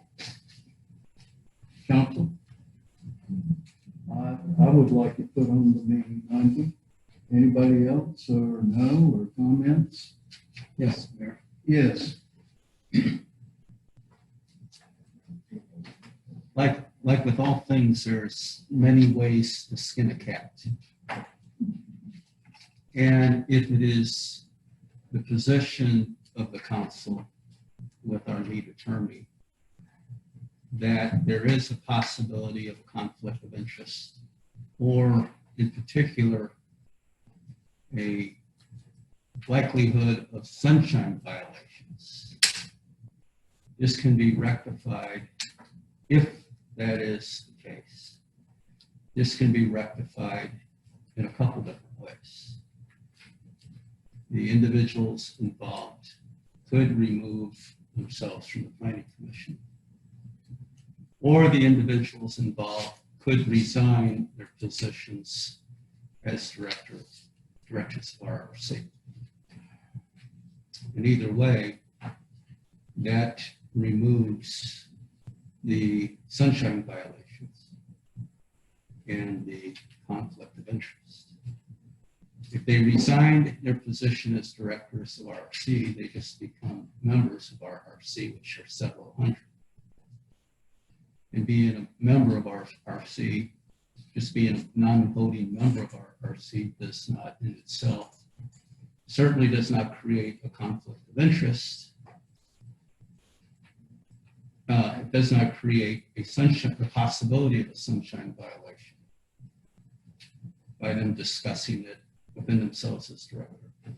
And by being members, it's a stretch, be a stretch to say that just being a member of RRC, being a member of any organization is inherently a conflict of interest. We could have a field day with that one by picking out any organization that someone's a member of and putting an argument to it that by being a member of an organization, it's inherently a conflict of interest.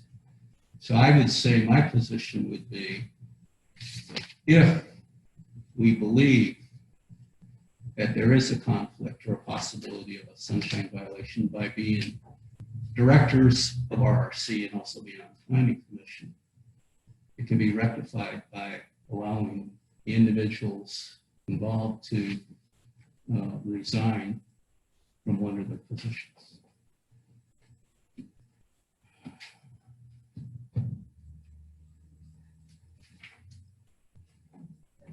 It's right hand, can you kind of verify that for us? If the, and of course, in producing the memo, there is no finding of any past wrongdoing or anything along those lines. So certainly that would not cure anything if there was anything that occurred that was a problem in the past.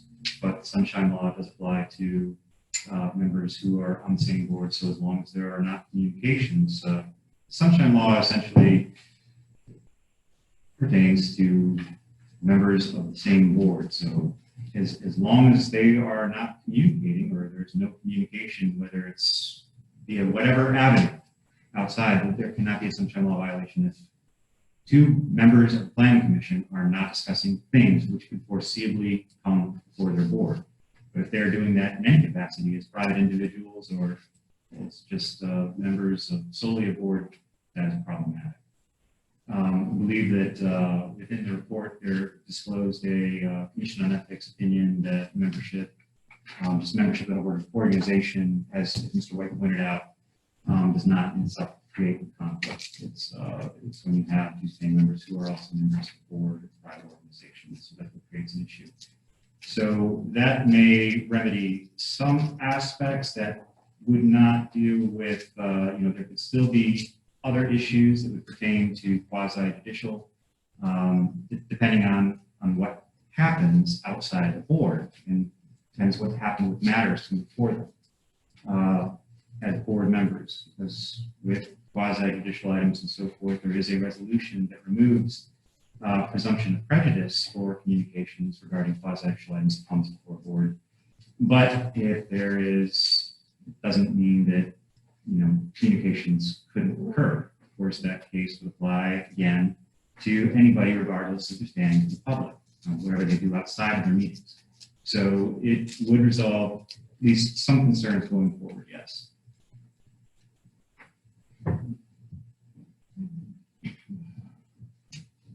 Mayor, if I can just ask Andrew.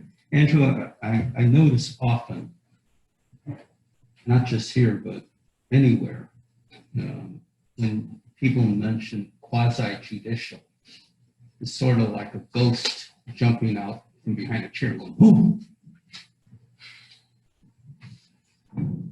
Quasi-judicial is basically admitting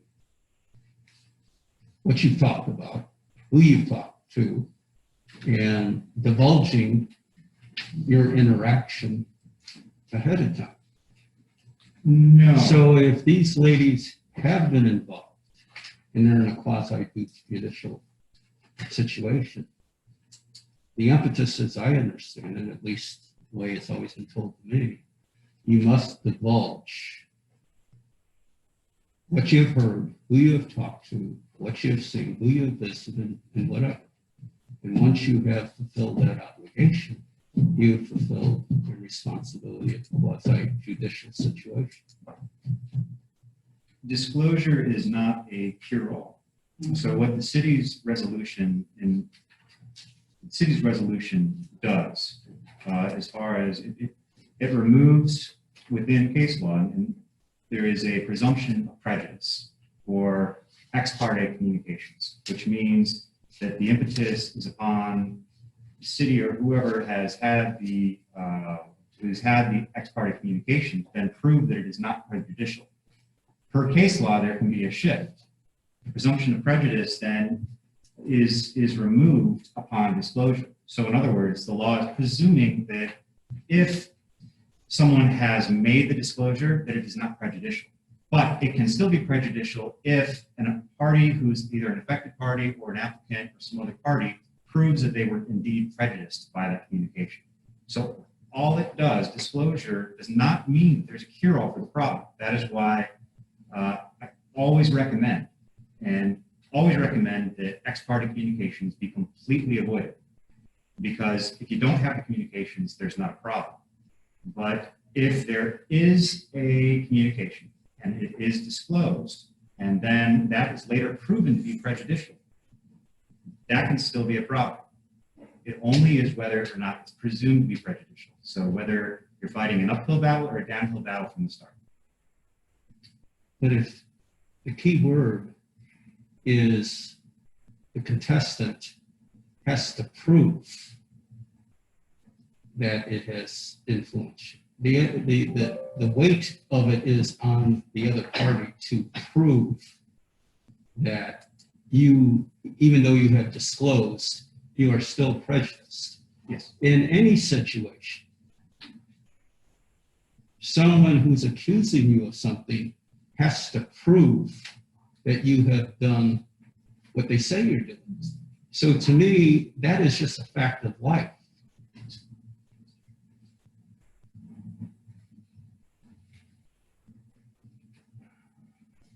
That's a risk that is taken with ex parte communications. It's a risk with everything we do. Well, the law is, and I'm not trying to be curt, but the law is specific to quasi, there's specific law, and I'm just stating what the law is and how that operates. So it is very specific to operation of quasi-judicial. It's not a general risk that people undertake. In just maybe simple terms, and I had it highlighted here, and it's Zurich 409 SOB 2B. I don't know what all it means, but it basically says, simply put, this means a public official can be guilty of an unethical conflict of interest, even if he or she would have voted in the same manner without regard to his or her private interest. The law does not recognize or permit a harmless conflict of interest. And I think that's what you were trying to say, is that even if they had the communication, they don't vote for it or against it, no matter what they say, there's still that harmless, that's how I interpret it. Well, this is a little bit different because we were just discussing quasi-judicial, which is very specific and is not addressed in the memo because that doesn't deal with ethics. Okay. So the quotation you're citing to deals with ethics consideration conflicts, that if there is a problematic relationship, I don't want to say prohibited, but if there is a relationship that is addressed within the statute, that's what that covers. It does not matter what the intent is. It does not matter how noble and honorable that person's actions are and what their intent is behind it. If that relationship exists, that's what creates the problem. Sorry. It's not part of the analysis when reviewed by the commission. And Makes sense to me. and Andrew, at the end of your memo, I guess this is what kind of stuck out to me. You said, as you talk about conclusion, we reiterate that it's not our intent or purpose of this opinion, and it's nobody's intent or to impugn the integrity or character of any public officer in the city of Dunnellon. We have not and we will not opine as to whether a violation of the Sunshine Law, code, or ethics has occurred. That's pretty clear. Nor were we asked to conduct an investigation into the same. The facts we received consist of publicly available information, as well as information voluntarily made available to the city of Dunnellon.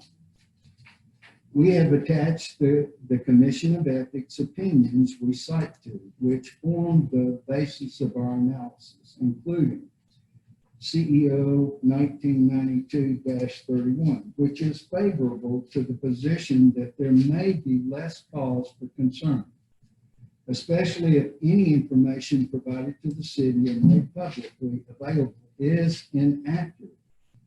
Nevertheless, our opinion remains that there may be cause for concern with respect to the Sunshine Law and Code of Ethics.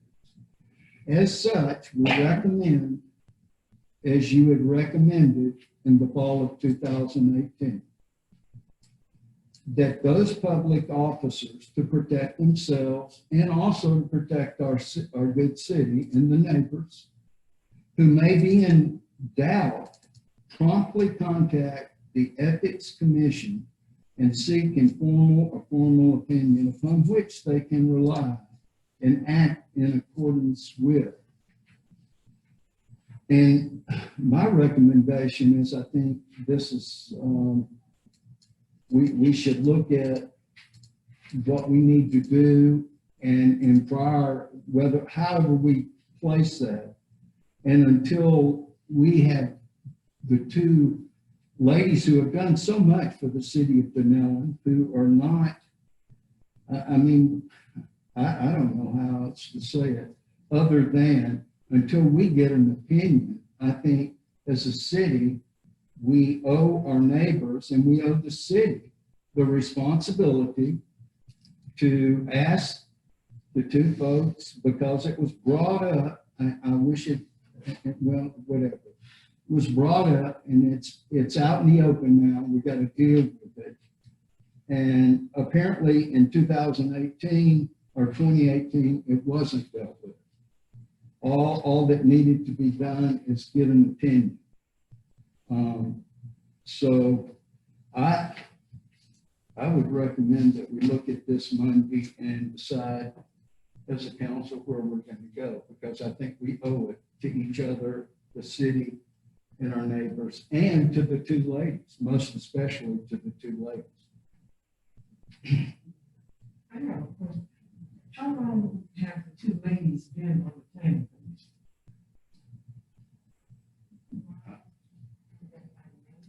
A number of years. I have to check our law, history laws, but we. And there's been no problem. I'm not going to answer that. I know there, the subject is a conflict just come up a year ago, so I can't say there hasn't been a problem. Yes, when it was made aware that when it came to the city's attention that there was potential for a problem, the two women were advised to contact the Commission on Ethics in November of 2018. Now, as far as I mentioned that this report comes out of a long and lengthy discussion with an attorney for the Commission on Ethics. Commission on Ethics attorneys can speak generally, legal principles and evaluating potential situations and discussing it. Well, okay, it sounds like there are issues here, and it sounds like there's something that needs to be addressed. They will discuss that in generality. Now, as far as I noted within the opinion, oftentimes how the commission, and how this works too, is you have council commission on ethics. Commission on ethics itself is a separate board which makes rulings on ethics violations. What individuals who are like yourselves, whether you're an elected official or an appointed individual, only those individuals themselves can contact the Commission on Ethics or an attorney who's been authorized to ask a question on their behalf for specific advice to the situation. So ultimately, while I can discuss things in general and your opinions that indicate that there could be issues and some problems, so forth, to receive something specific with specific advice from Council for Commission on Ethics, only that can be asked by the official themselves. So by the two women or by my office, if we were authorized to ask those questions on their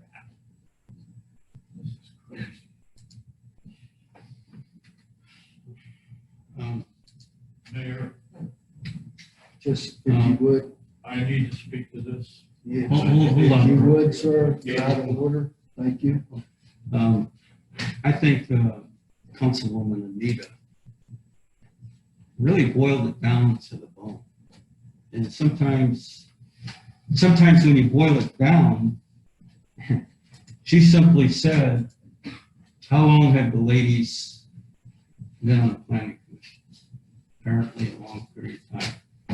I think both ladies also served on this council for a number of years. These are two ladies that have been heavily engaged for a long period of time and have served free and asked for nothing for years. They're highly respected, and we should be tipping our hat to them.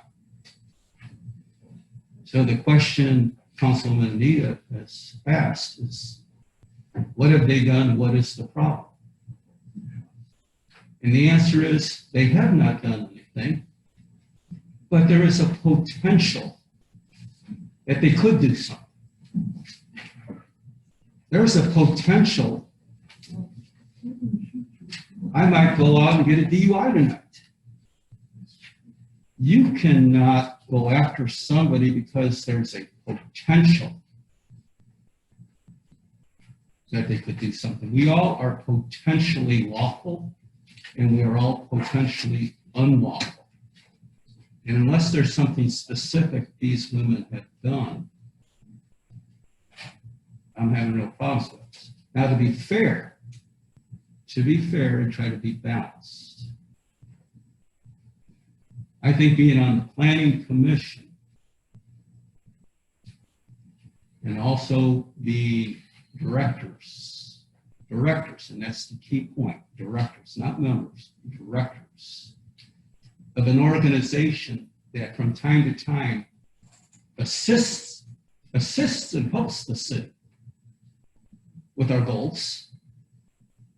We wouldn't have Blue Run Park if it wasn't for RRC.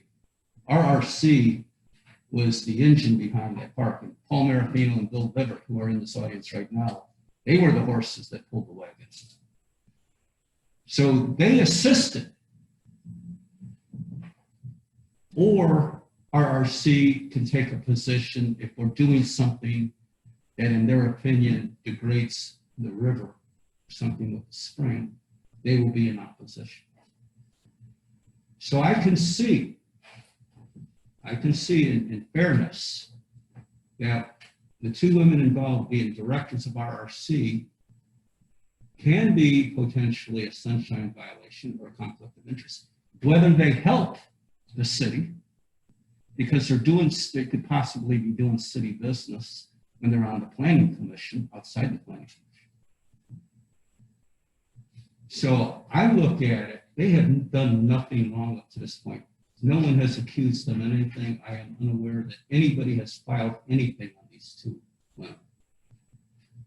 The worst case scenario to me is to say, we have issues that are coming up that we know that RRC is going to be, city issues that we know RRC is going to be engaged in. We know you're going to be engaged in. We are reading your stuff. We know what you're doing. We know you're going to be engaged in it. It's going to involve the city. It's going to involve the planning commission.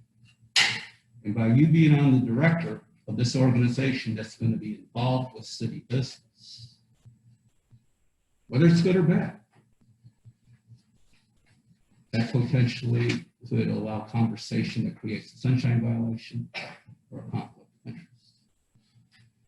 So I would, if we're wanting to take action on this, rather than this council taking action against the women, is, to me, it goes away if they didn't serve on the planning commission and as a director of RRC. If they resigned from the directorship of RRC and just became a member, a non-voting member, there's not a sunshine violation because they're not discussing in the directorship business of the city, and there's no conflict of interest being a member. Or they could say, I want to remain a director of RRC and resign as a planning commission. So that's the point I want to get is going back to Councilman Anita. She hit on it. What have these two done wrong? How long have they been serving? And the basic answer is we wanted to take action because there's a potentiality of a conflict, potentiality of a violation. And like I said, you can hang that on everybody in the room anytime you want to hang on somebody.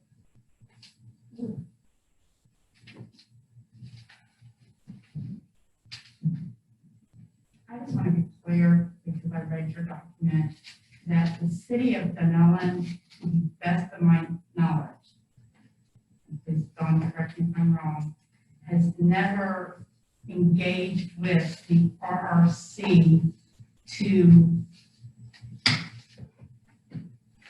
not have what's the word, have that, like when you get a group together to say, okay, find out if we can, not ad hoc, thank you.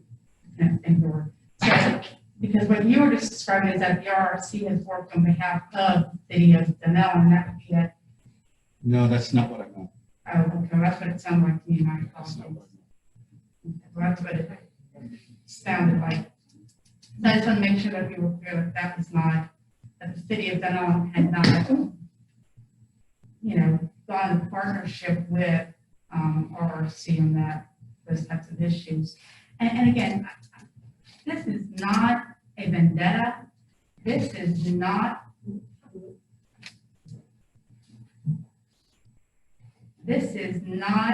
to lay claim that they have intentionally gone out and done something. There was an instance where a fellow member of the board excused himself, and he brought it to our attention that they did not excuse themselves. And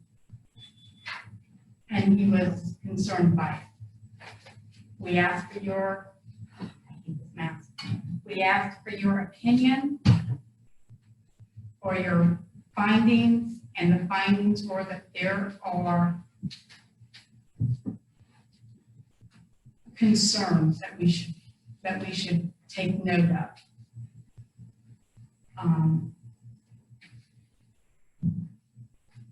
And that back in 2018, that there was an issue, and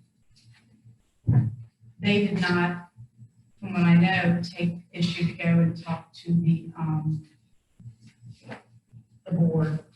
So in your question, Ms. Williams, yes, there have been issues before.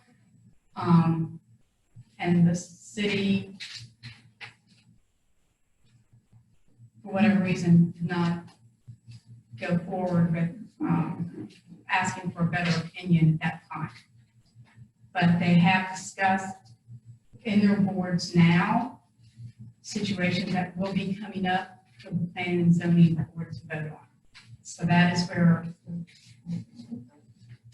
I have my concerns. And it's not enough.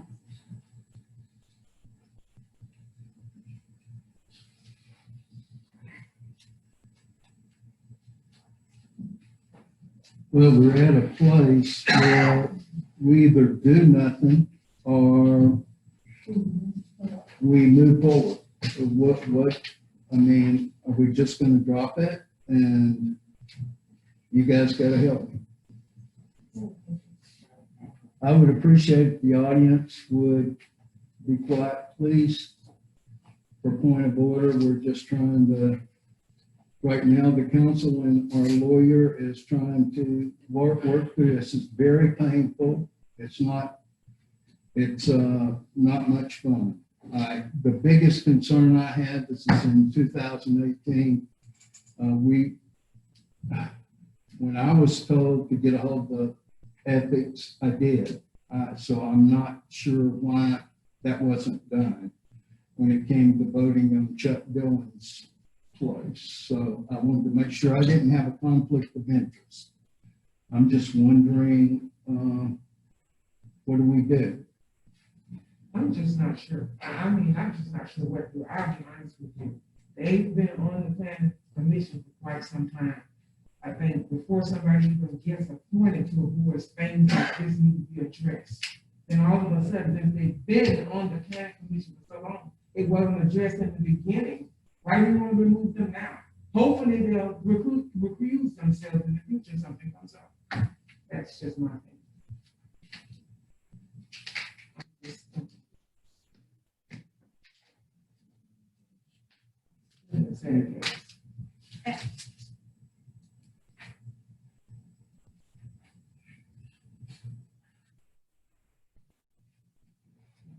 I mean, I would refuse myself, to be fair. I would, in a position. To at least provide some more information there, there is not a recusal process for what is possibly at issue. So sunshine law issues, so forth, there's no recusal for that. For the type of conflict that's been outlined under 112.13.7a, that's not a conflict of interest. It's not the same kind of conflict where you can recuse yourself. That is by having a certain relationship that would potentially be prohibited and not problematic to even serve in the role. So that's a different type of conflict.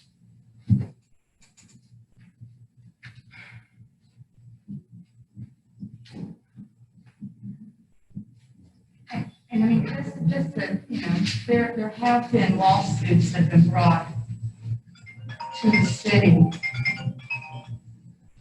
that we have spent a lot of attorney fees for and such, that the RRC did bring to our community. So, no. So I would appreciate if the audience would. Cover the property. Thank you. Rainbow. It's just, Well, it's a hornet's nest.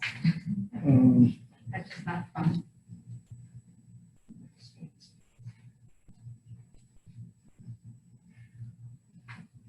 so where are we at, council?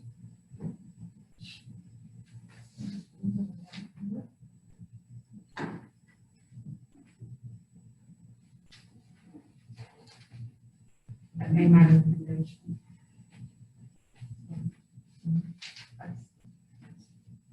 So you made a recommendation to, Have us go to a hearing. What is the procedure that we have to do, Andrew? The city's code requires that in the event of, in order to remove a member of the planning commission, it be for cause, and that the individual be afforded a hearing and receive written notice. So if that's what you're asking, is the procedure for removal, then that would be by motion on Monday to set for the hearing and provide notice of that hearing.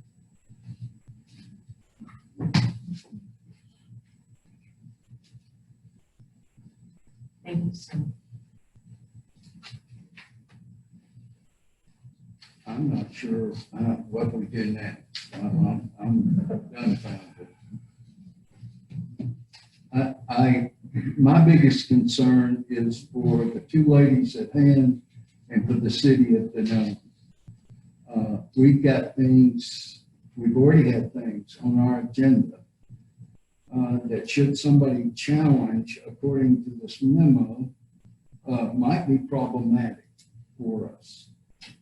And that's concerning to me. Whether it becomes problematic or not, the issue is it could be. And I know that's a big word. It could. I think Councilman White talked about we could all do certain things. But the issue at hand is, well, the issue for me is when I see that, and actually, our attorney actually talked to me in private, and I think he talked to all of us back in 2018. And there was no action taken. So I take responsibility for that. Maybe that's when it would have been a good time just to help the ladies so they didn't get in trouble or the city get in trouble. With that said, I was brand new, and I sure didn't want to mimic what Councilwoman Williams said. Lord, they've been around a long time and helped the city. Why hasn't this been dealt with before? And that, I guess that's where I was at that time. After this memo, I'm at a place where I think to help the good neighbors that have helped the city and the city itself, I think we owe it to all the neighbors to deal with this in one form or another, either help or not, or just not doing one or the other. You've made your recommendation. So what do? Do we take a vote on your recommendation? I think about just request that it go to city council on the agenda for Monday night.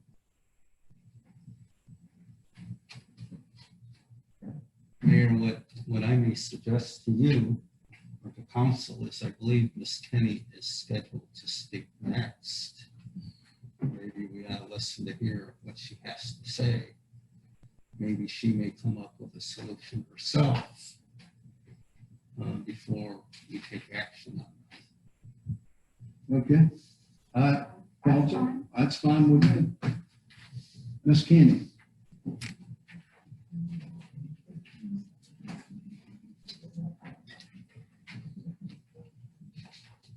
This is not the most exciting thing I've been in that I can remember for many years.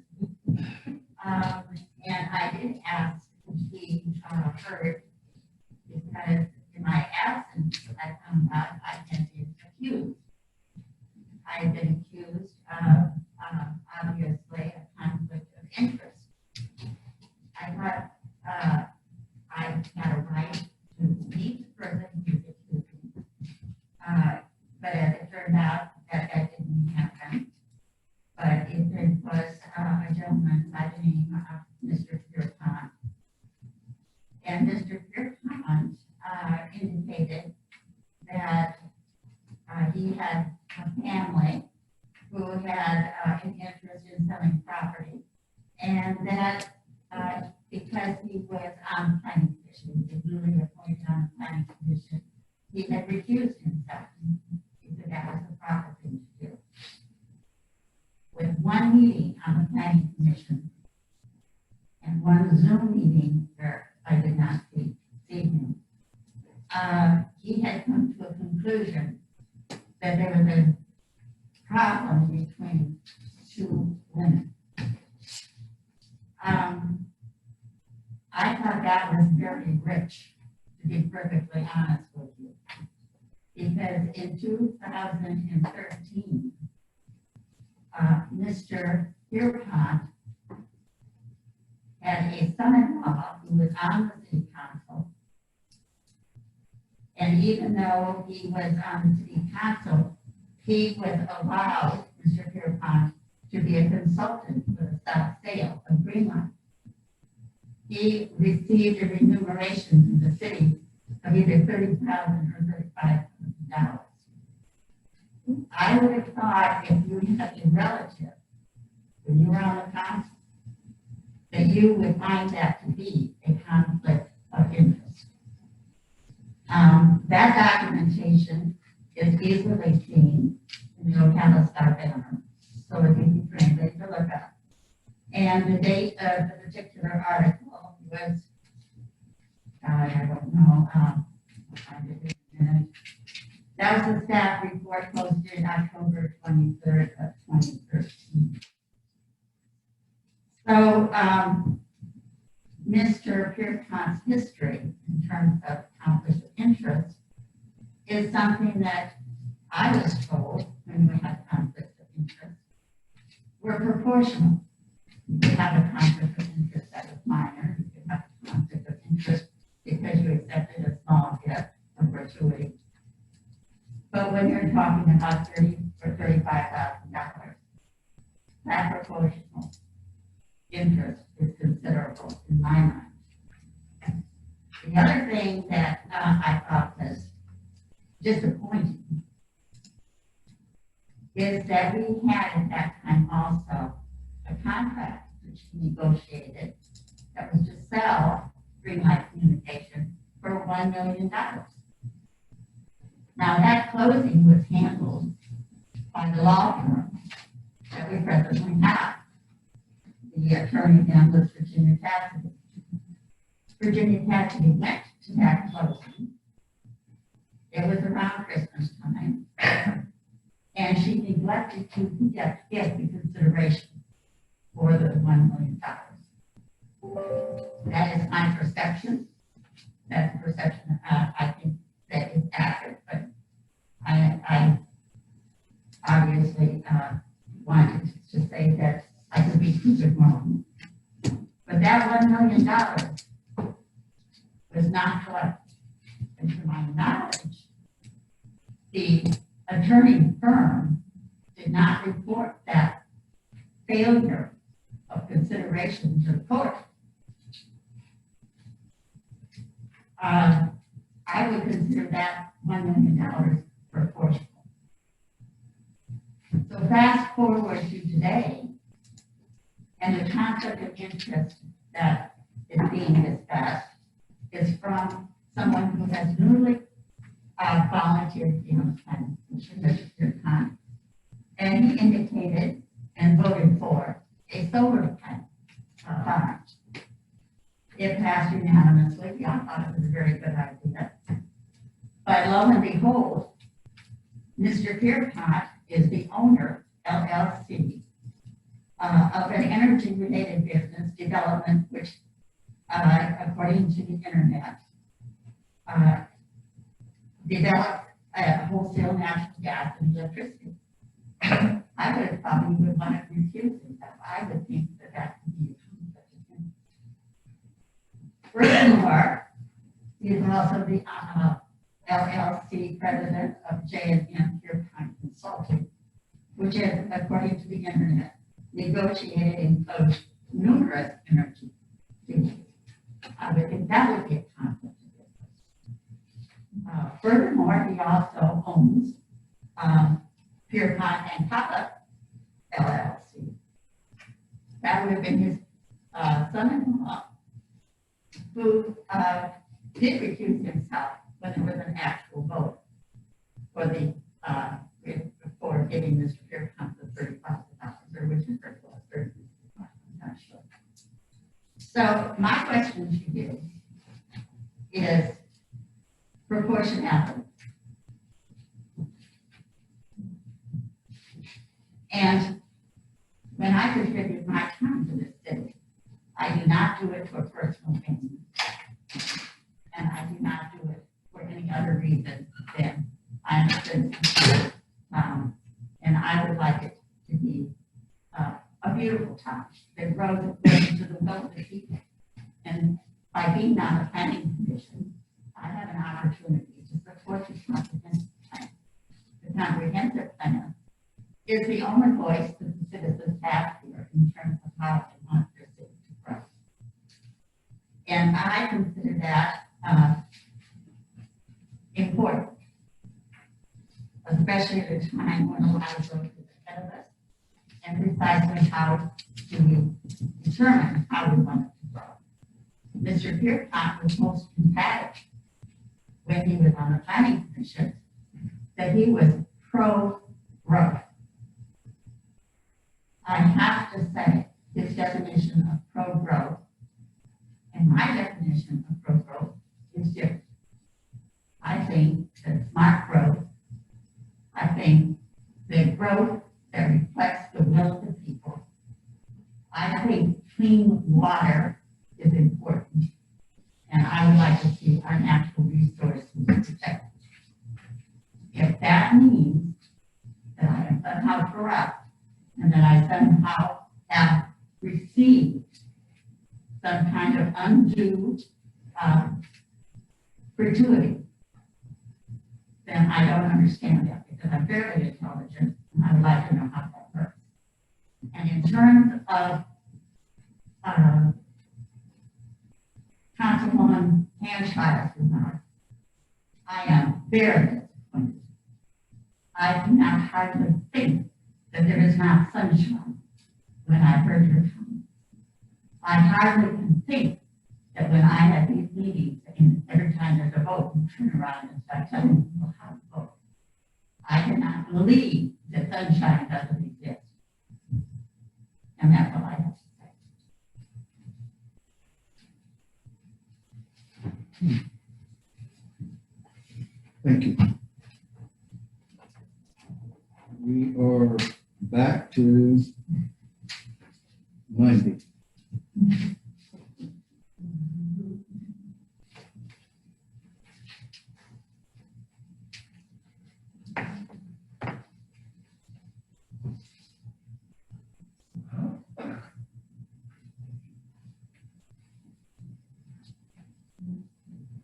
Just to be clear, nobody has ever said that either of the ladies have taken financial gain from anything.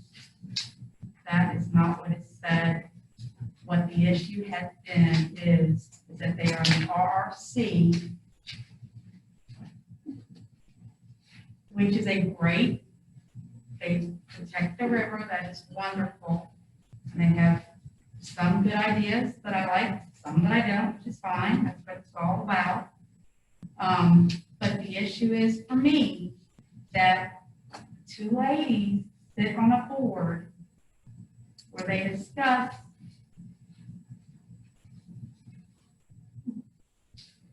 the future planning of areas and how they, and then they have, I mean, it just, that's where my issue is, that they have certain, they are discussing and voting on, and that they are members, and that according to this, and again, I'm trying to protect so that there is no issue for them. If you believe that or not, that's, you can't see inside my heart, but that's what it is. Yeah. But that it's a contractual, that they are contractual with the RRC because they pay a fee to the RRC.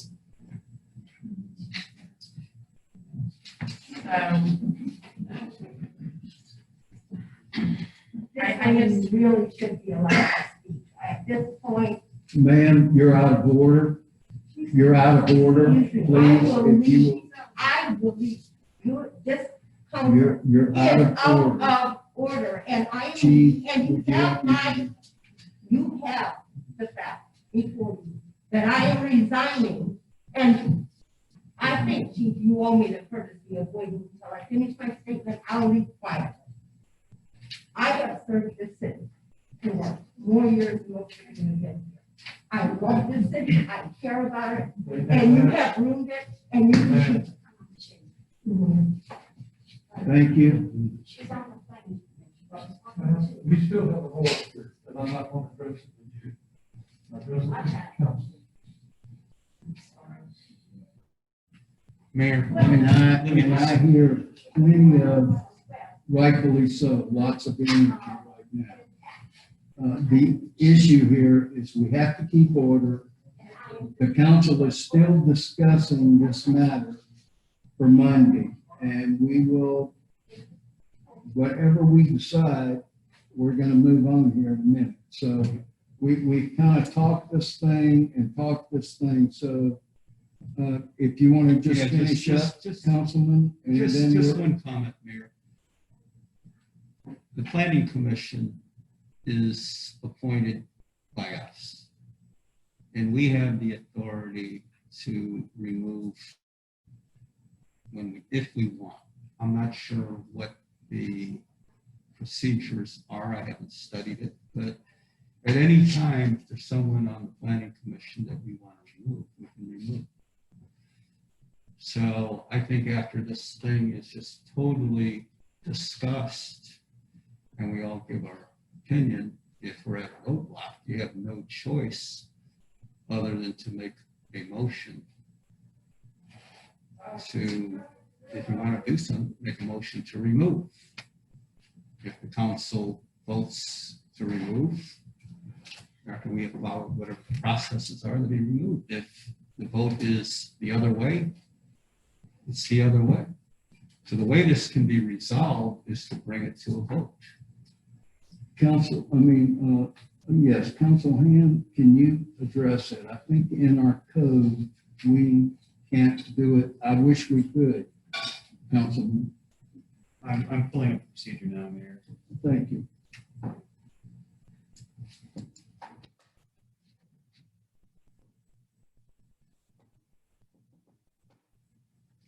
For 9433B of the city's land development regulations, the city council is authorized to remove any member of the planning commission for cause after written notice and public hearing. In cases where, in the rest of that, that's the only portion of that that's actually relevant. The rest addresses vacancy, vacant seats, and so forth. So it's just that single sentence which establishes the procedure.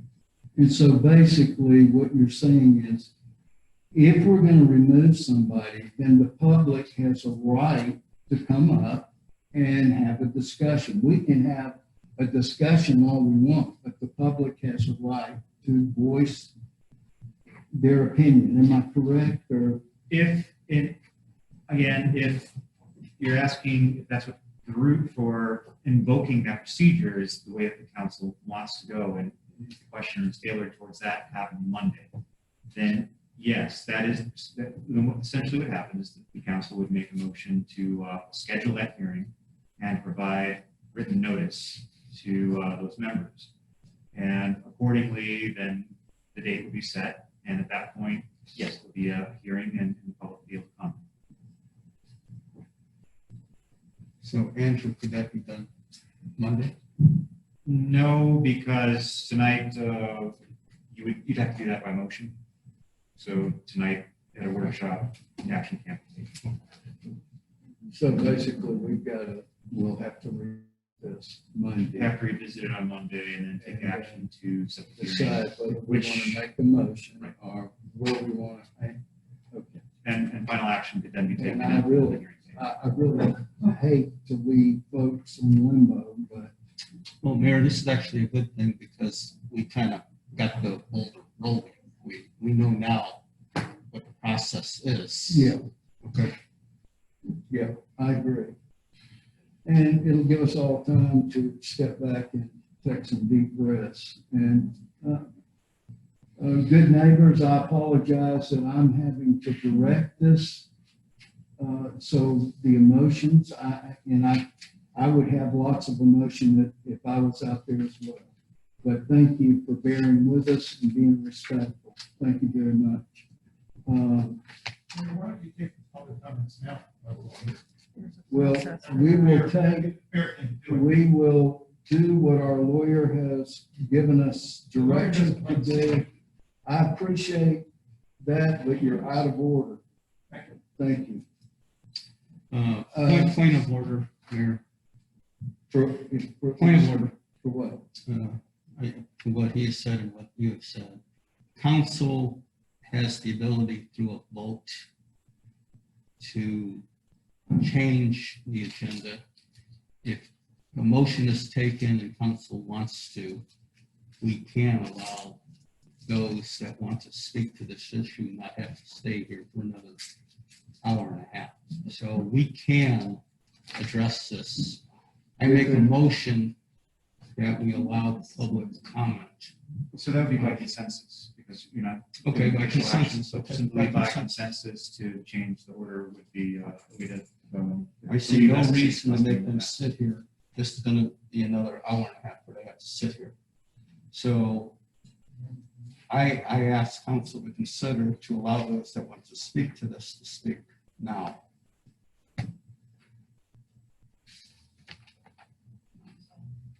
Yeah, I mean, that's okay with me. How about? Okay. Yeah. 3 minutes, go ahead and come to the podium. One at a time, please.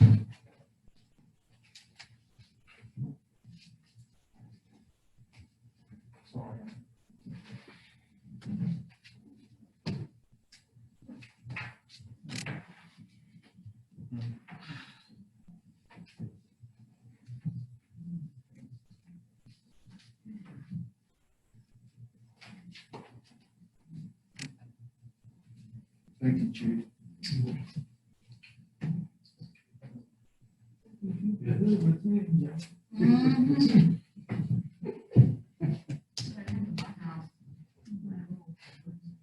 Yarville, Chair of the Planning Commission. I just want to say, Brenda, could we get your address? to I'm the- sorry, 166 Camp Drive. Thank you. I'm just astounded by the discussion, but I'll have 5 points, I'll keep it very brief. Because I think we're getting into the weeds, and that's where I was going to get a little late. First of all, to remind everyone in this room that the planning commission is merely an advisory board. We have absolutely no authority. We merely pass recommendations to the council. We are an advisory board. Secondly, there's been much discussion of sunshine violation potential. And as Councilman White so rightly pointed out, we all have that potential. Each and every one of us. So our concern, one concern, should not negate all of the years of service with no known potential sunshine violations. Then lastly, my personal opinion, not speaking as chair, I think you are overstepping boundaries, and I think there are many points that you've made that are open to subjective interpretation. So I ask you to very carefully consider this. This planning commission does very important work, we've been told.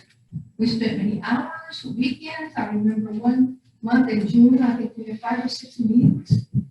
We've slugged through hours and years of comprehensive plan amendments and, carrying zoning cases and so forth. So for the fact that one concern could bring us to this, I am most concerned and deeply troubled. Thank you. Thank you. Anyone else?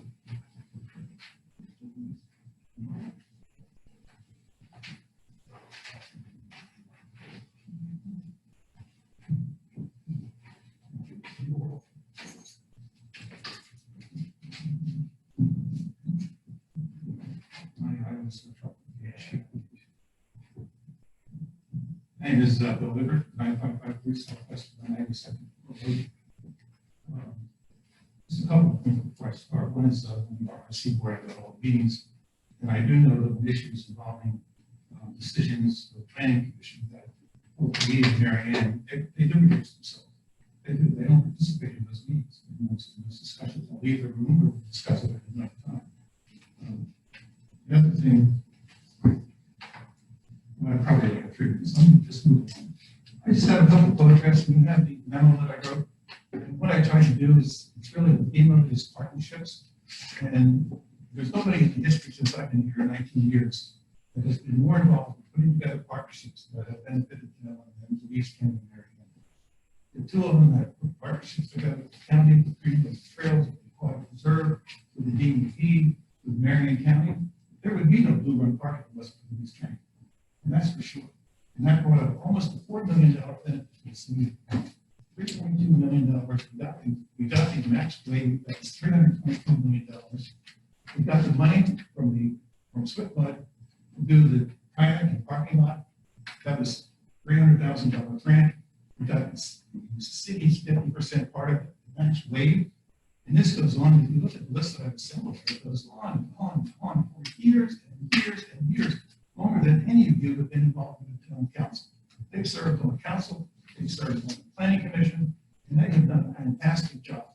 And to bring them up on these kind of issues is outrageous, it's beyond outrageous. I brought the photographs, I just wanted to show you what little history is. I don't have one for everybody because Paul ran out of ink. But this is a picture, maybe I can just do it here. This is a picture of Louise Kenny at the Communities Trust Award meeting with the, and the point I want to make here is this is about partnerships. Here we have RRC, we have Bertie and me. We have Louise Kenny representing the council. She was on council at that time. She was also the liaison to Marion County. So the partnerships with Marion County, Louise went to all those meetings. She drove to Tallahassee. Nobody paid for her gas or her time or anything else. Again and again and again. And this is William Lorenzen, who was the consultant from the Trust for Public Lands, who worked with us in doing Blue Run Park. He brought his expertise, his money, his real estate expertise together with all of us. And here we have Lee Lindbeck, who was the Parks Director for Marion County. So this is what these ladies have done. They have brought partnerships to the city of Dunnellon, and you know, you've talked about neighbors, Mayor. You don't do any big things without partners. Nobody can sit here by themselves. No, I'm going to need you to step back to the microphone because this transcript is not picking up. Okay. Thank you. So that's the first one. There's another one. If you would just finish up, please. Go ahead and finish up. Here's another one. This is Louise Kenny getting the commendation from the Dunnellon Council for her work with Blue Run Park. This is another one. From this council, and I would also say, while I'm doing this, that most of the things that RRC has done over the years, we've done at the city's request. You know, we were requested to help on the company. We each found $25,000 from the state of Florida, which used to be the Department of Community Affairs. She's the one who got the complaint process underway. Everything was in public. We had how many public people saw the complaint. There's another. This is a photograph of the meeting we had with the art, which is the Acquisition and Restoration Council. So if you go back to the podium. Okay. So this photograph that I'm showing you, these were representatives from all the DEP, Fish and Game, all the Florida Natural Resource Agencies that came to the meeting and we made the presentation. And Mr. Bitter, all this is in your memo that we all have access to. And thank you. Yeah, and it's long. Here's another one. This is Louise giving the presentation to the art in Tallahassee. And it goes on and on. But you look at this. There's about 20 items in there. See if you can find what I asked you, as I did in my letter. Can you find one thing in there which is a conflict with the best interests of the state? No. It's thousands and thousands of dollars. Land acquisition, education programs, things that none of you would disagree with. And this issue of ethics violations, this is not a violation. It's just not worth doing practice. It's wrong, it's unfair to people who've been here for 20 years doing this work. And it's not right. And those issues about possibility, I've read through the Florida ethics laws, and the theme that runs through is financial benefit. There has been no financial benefit. No. There is no benefit. Mr. Bibbers, I need you to kind of close it out, please, sir. Thank you. Please go back to the podium, sir. Thank you.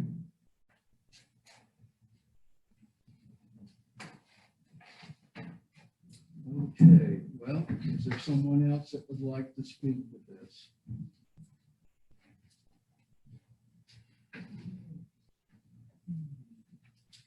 And if you could, please keep it for 3 minutes.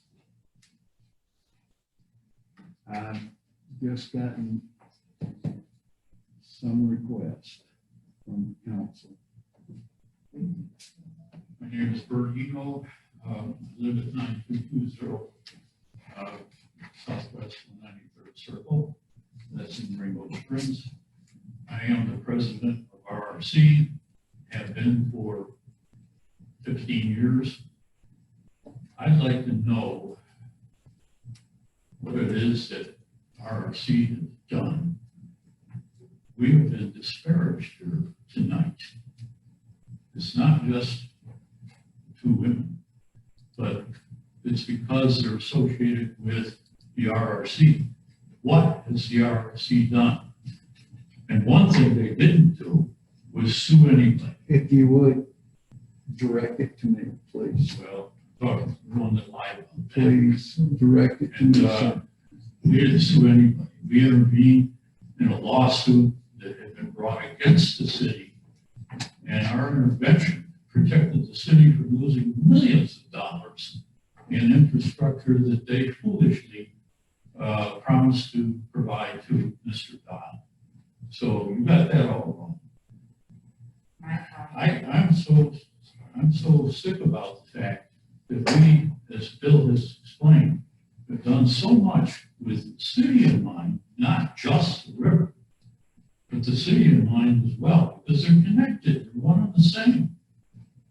We've done so much, and it's so little appreciated. And then to think about these two ladies that have done so much, as Bill has pointed out, and to disparage them as well.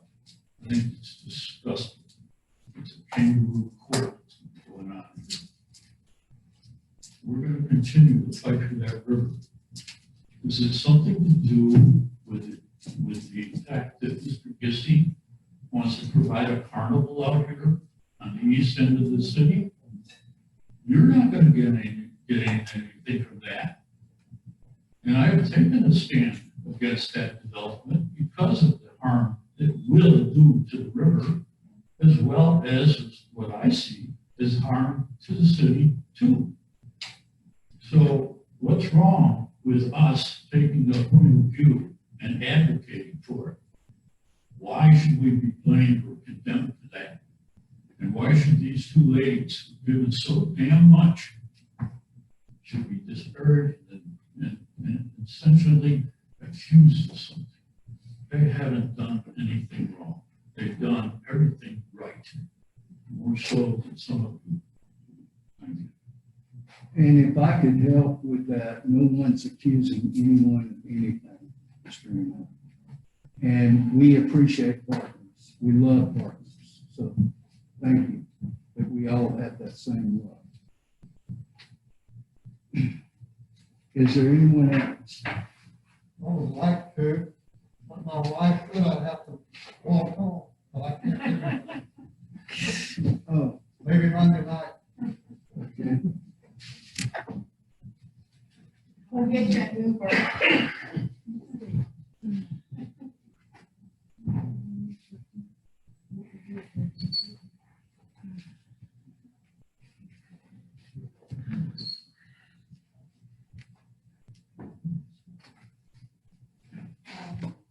My name is Suzanne Eno.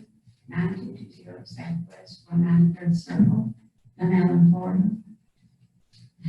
It seems to me what I'm getting out of this, especially from what Valerie said, is that Valerie knows the RRC has been around for over 50 years to protect the river. And now there's somebody coming along that wants to do some developing that can harm the city. And Valerie does not want to see the planning commission, even though it's advisory, vote against this development. If you So would, she if you would direct that to me, and no one's putting out there that they want to stop development. That's not what's on the. Well, Valerie alluded exactly to something along those lines. Yeah. But I think the fear of the council, of Valerie particularly, because she's been so If you outspoken. would keep it directed at me, if I'm you telling would, you that Valerie has spoken. please don't bring other council people in. You can direct Well, I that. have to explain what I'm talking about. So anyway, the fear of the advisory board not voting to support what the city wants to do is just ludicrous, because they are an advisory board. But it is pitiful that RRC wants to protect the river, and one council member has in mind that the city might want to do something that will harm the river, and they don't want any interference. That's sad. We were, as a minister, you know, we were commanded to protect the earth. Yes, ma'am. And protecting the waters is one of the things of protecting the earth. And I would hate to see this council decide that they've got to do something for whatever reason that's going to harm the river. And you've got such a, and you've got Louise and Mary Ann in the midst of it. It's pathetic. Thank you, ma'am. Is there anyone else that, Dave Porter? Mr. Mayor,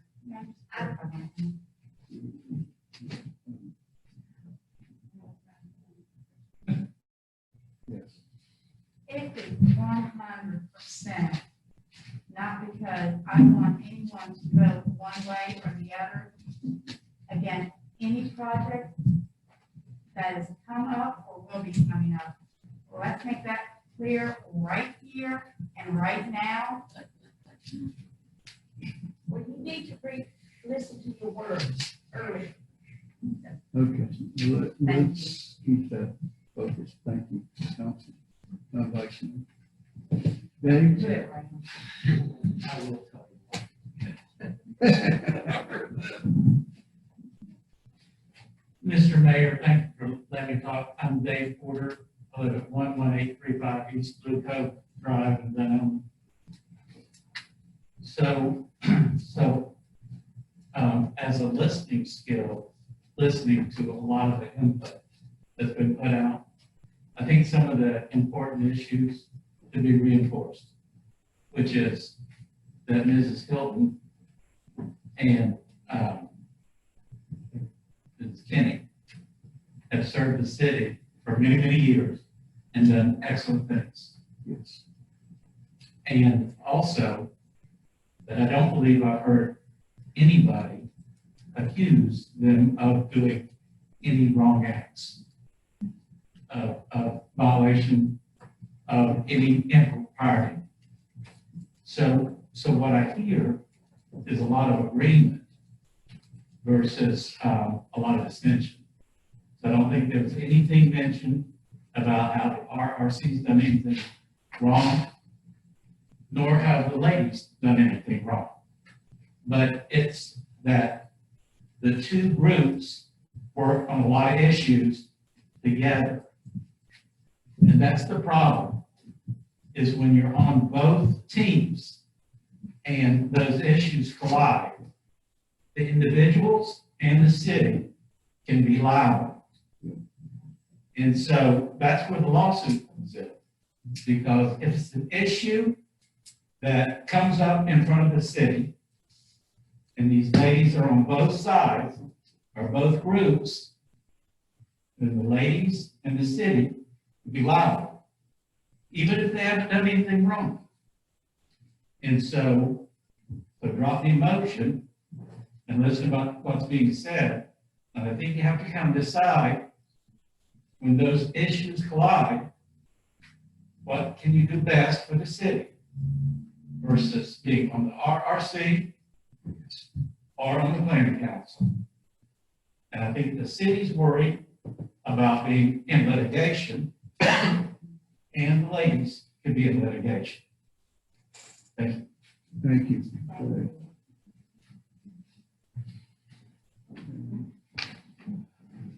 Is there anyone else that would like to speak at this time?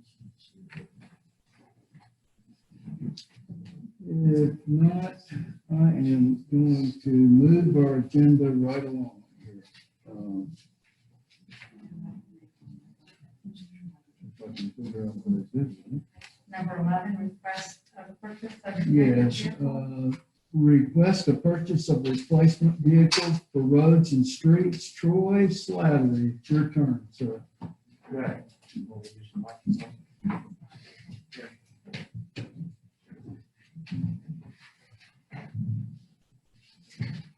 Good evening, council. Thank you, Mr. Mayor. I put in a request today to hopefully be able to replace one of our fleet vehicles that has, it's over 25 years old, and has become very unsafe, undependable, and in short, in my opinion, needs to be replaced. It is a necessity for our department. This is the one that we use around our park and recreation, one of the smaller vehicles. And I think I submitted a couple of photos to go with this as a backup. I'm not sure if we have them available, but those of you that know the fleet, it's the blue truck, the blue pickup truck that, Dan drives. Well, I want to get Dan a different vehicle, so it's more dependable, safe. This year, we've got $12,000 budgeted for the purpose of replacing that vehicle. What we run into is we go out, we're looking for vehicles. There's a very small window of opportunity to seal the deal. Usually if we find it in a car lot or through a whole dealership, they don't want to hold it for 30 days or 90 days while we come back to council and get approval for purchase. I'm asking council for their advance approval up to what we have budgeted for a replacement vehicle. I put in there. We can take them off. Oh, thank you. All right. Crowd's goddamn enough. So I put together a little bit of a standard. I'm putting together a little bit of a standard that we're going to follow when replacing this vehicle. We want to try to find something somewhere around 2015 and newer. Mileage to be no greater than 75,000 miles. And obviously we'll pass an inspection through a certified mechanic to make sure that it meets all the FDOT standards. I found the truck. There it is. There's a. Such a gem. Okay. Only Dan would drive that. I'll tell you, when I first started here a year and a half ago, or a little greater than that, that driver door fell off in the parking lot. Literally held together, I think, with a bolt or a rivet that I found in one of the other ones. And some zip ties. Troy, honest to God, when I saw these pictures, I thought this is what you were wanting to buy. And I thought to myself, wait till I get him in a council meeting. I will work him over. Really, I did. Oh, goodness. So to keep it short, I know we've all had a long day. Council, I'm asking for your approval. Consider approval. I would recommend to the council that we move this forward and give Troy what he needs to get a new vehicle. Can it go on the consent agenda? Do we, I'm okay with this. Are you okay, Dawn? Put it on the consent under the terms that he buys Okay. something within those specifications. I'll work with Troy. He goes Okay. out and give him. put it on the consent agenda? Is, council, you okay with that? Everybody? I'm happy. Excellent. Okay. Proposed resolution, RES 2020-11 surplus playground equipment. I'm assuming you're gonna address that as well? Yes, sir. Okay. This is to liquidate the pile of scrap material, which used to be part of the playground set that was located over at Murray Mills Park. Mandy, I think we might have a photo. I don't have them in here, Troy. I got them in my email and I can't get my email Okay, right now. I know what it looks like. We've had several citizens around the area, you know, either from Dunnellon or around Dunnellon area, when they drive by, they see that pile of parts and pieces for a playground set. They've stopped in to make offers or want to make offers. So I figured what we try to do is take in sealed bids and winner takes all. Get that out of the proposed project area of the new parking lot, for one, and two, to get people to stop knocking on my door asking me if they can have it. So, please. Oh, Lord, I need it, man. I think most of you have seen that file. If you haven't, I know Mandy Oh, has. it's I one see it. Yes. every day. We do. And it's just there with the tape around it, right? It's serving no purpose. It's, well, that's not that's the remaining portion that's still at the park that you're talking about. Okay. It used to be twice as big. The other half of it was taken down about 2 years ago, 2.5 years ago, and stockpiled in the backyard at Public Works. Oh. It's right there by the washing machine or whatever they call it. By the car wash, by all the. Mountain stuff. Right, yep. Anthony recommended, he felt like it had some unsafe parts and pieces, and he didn't have the money to replace it, so he just took it apart, put it in the back of Public Works. So in my opinion, what looks to be a pile of scrap may be No, a desire to somebody who's willing to offer, and I think we put in a minimum. Is it in the resolution? Yes, it is a minimum, right there, it's up on the screen. $100. Minimum bid of $100. Okay, council, I'd like to put that on the. can't get it on You can't consent. put it on the It has to be read into the record by title. Yes. It's a resolution. Oh, it's a resolution. Okay, Agenda. council, ready? We'll put it on the agenda. Yep, okay. ICOP Pro in-car video system for 3 patrol cars, Jan Smith. Oh,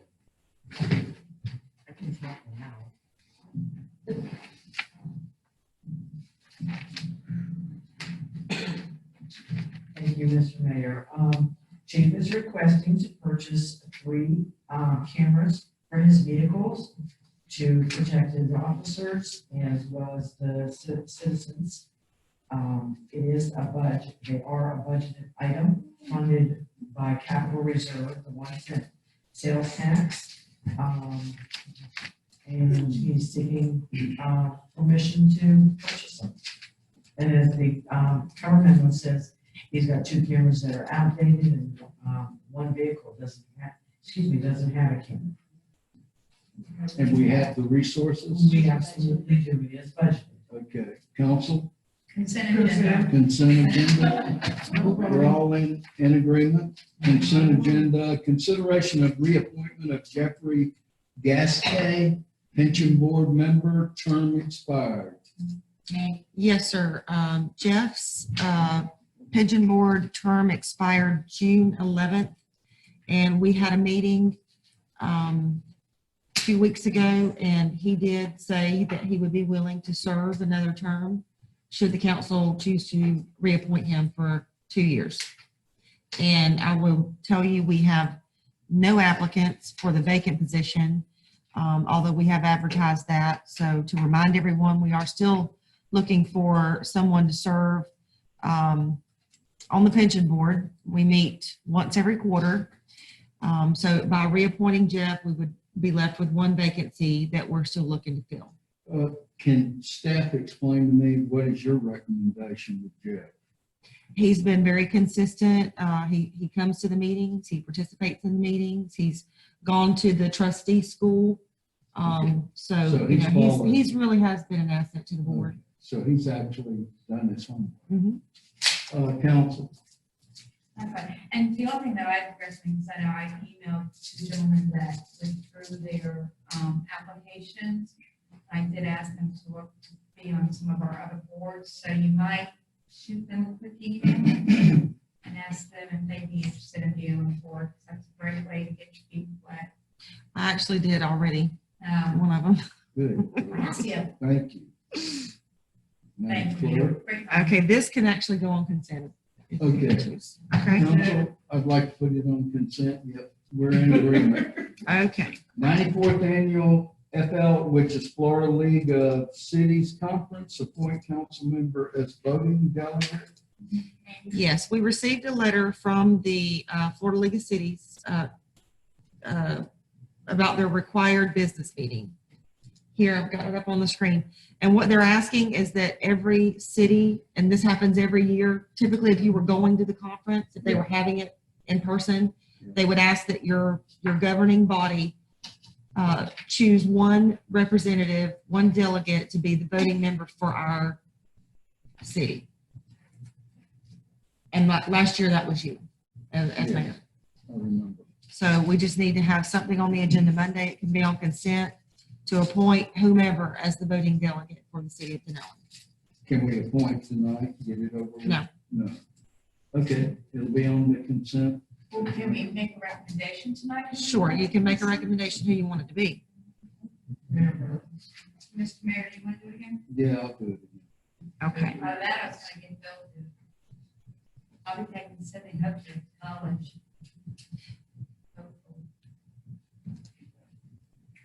Okay. Proclamation number PRO 2020-07. Carol Westmoreland.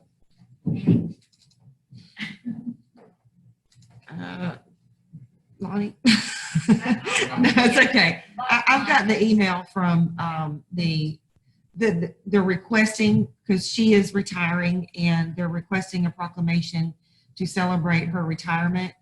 And a lot of cities throughout the state of Florida are participating. And so we did prepare a proclamation.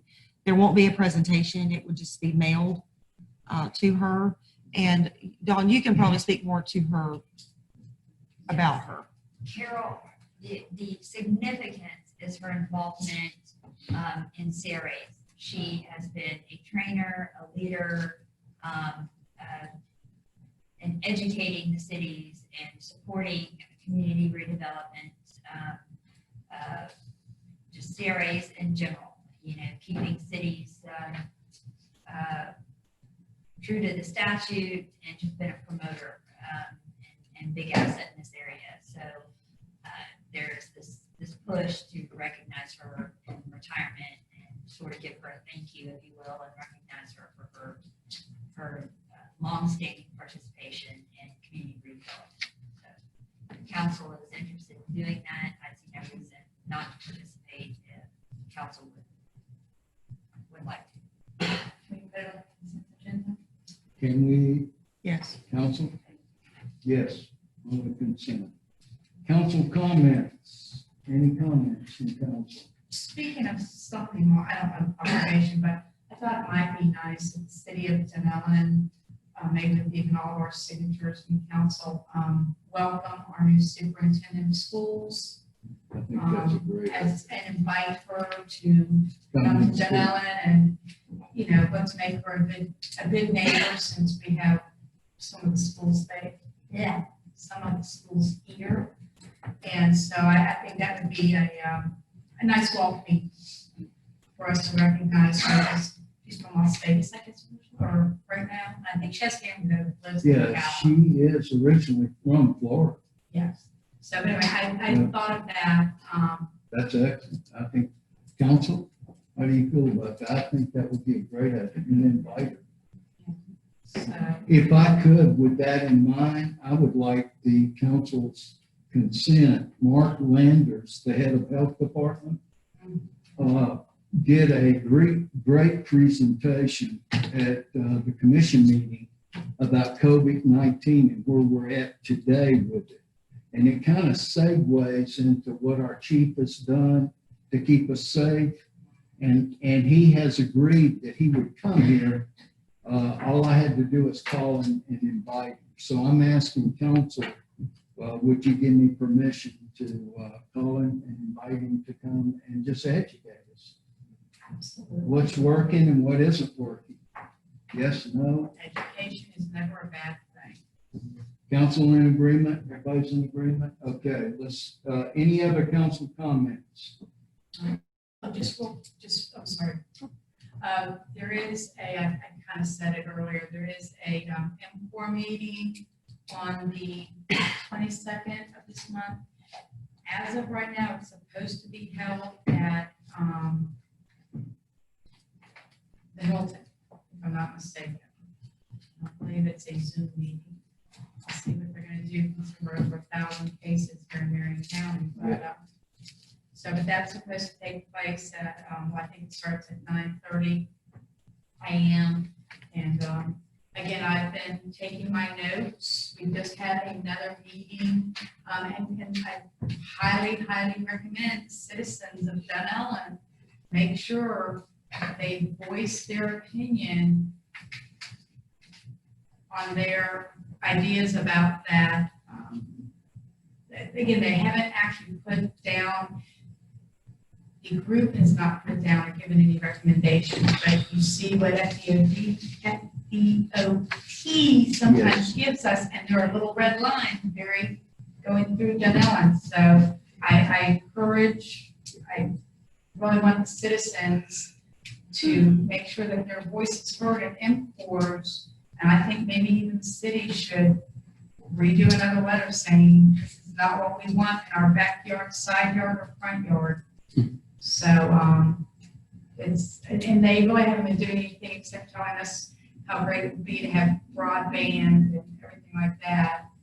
Even though I asked them, how can you handle broadband when it keeps going down and you want to add more people, they didn't have quite answers. So anyway, so that's Council, could we direct staff to write a letter and we sign it as far as this is concerned, the FDOT, about keeping the highways out of our city? I think it's a wonderful suggestion. Yes. Absolutely. Yeah. And I beg citizens to do the same thing.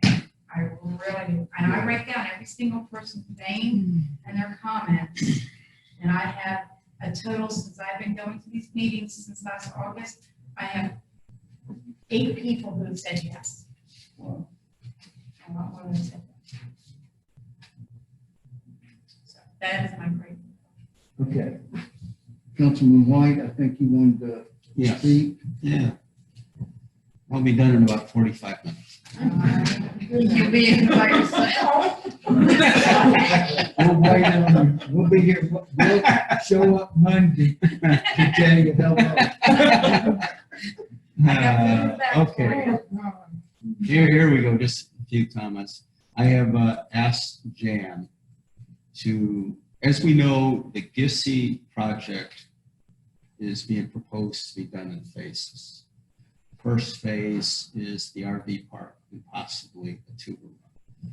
I've asked Jan, and I think this is really going to be an important question since it's a phase.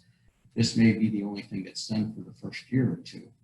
The question is, what is the direct tax revenue that will come to the city on an RV park and a tuber run? Jan told me that she didn't think it would be a whole lot of money. Most of the money would probably go to the county, but she would check on it and the county would assist in trying to give us a figure. I did look up, there is a 490 unit RV park in Levy County, and it generates around 100,000. So you can figure our RV park at 250, if we did that, it could possibly be somewhere around $50,000. So keep that figure in mind, Jan. It's really important.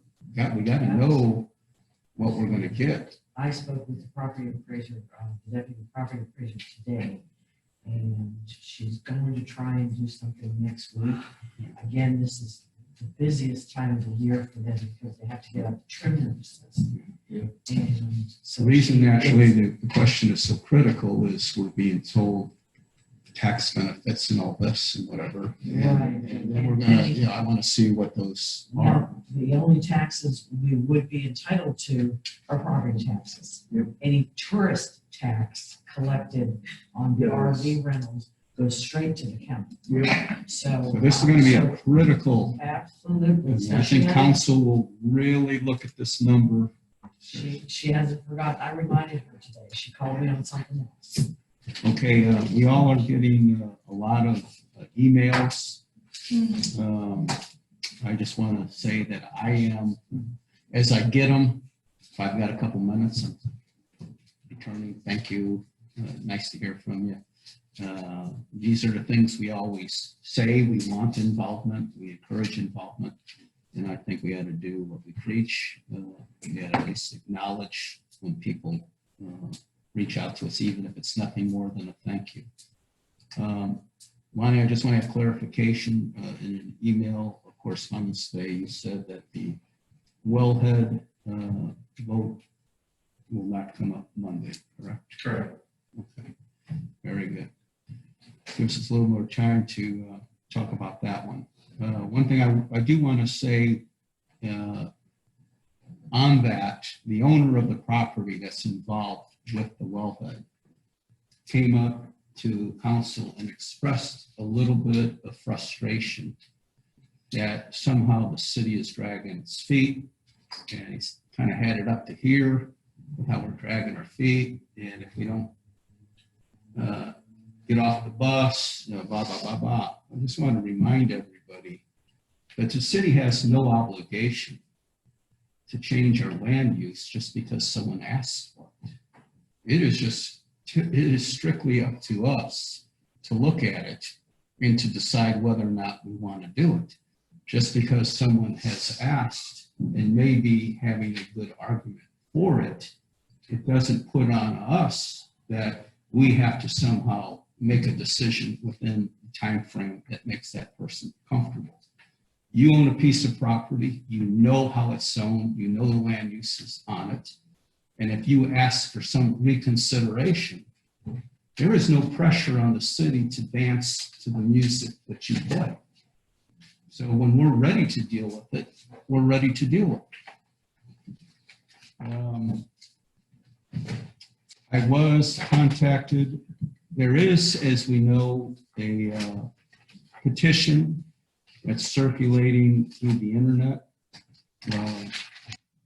Commentary on the GISI proposal.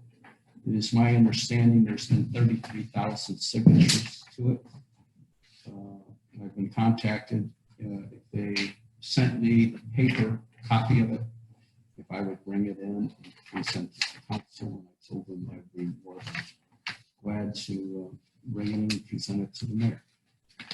And then my last comment, Mayor, please, let's remember to re-invite Larry Steed. I would really love to hear what he has to say Monday if we could get him to come. I think that would really put a nice. Who is it? He's the director of Rainbow Springs. Okay.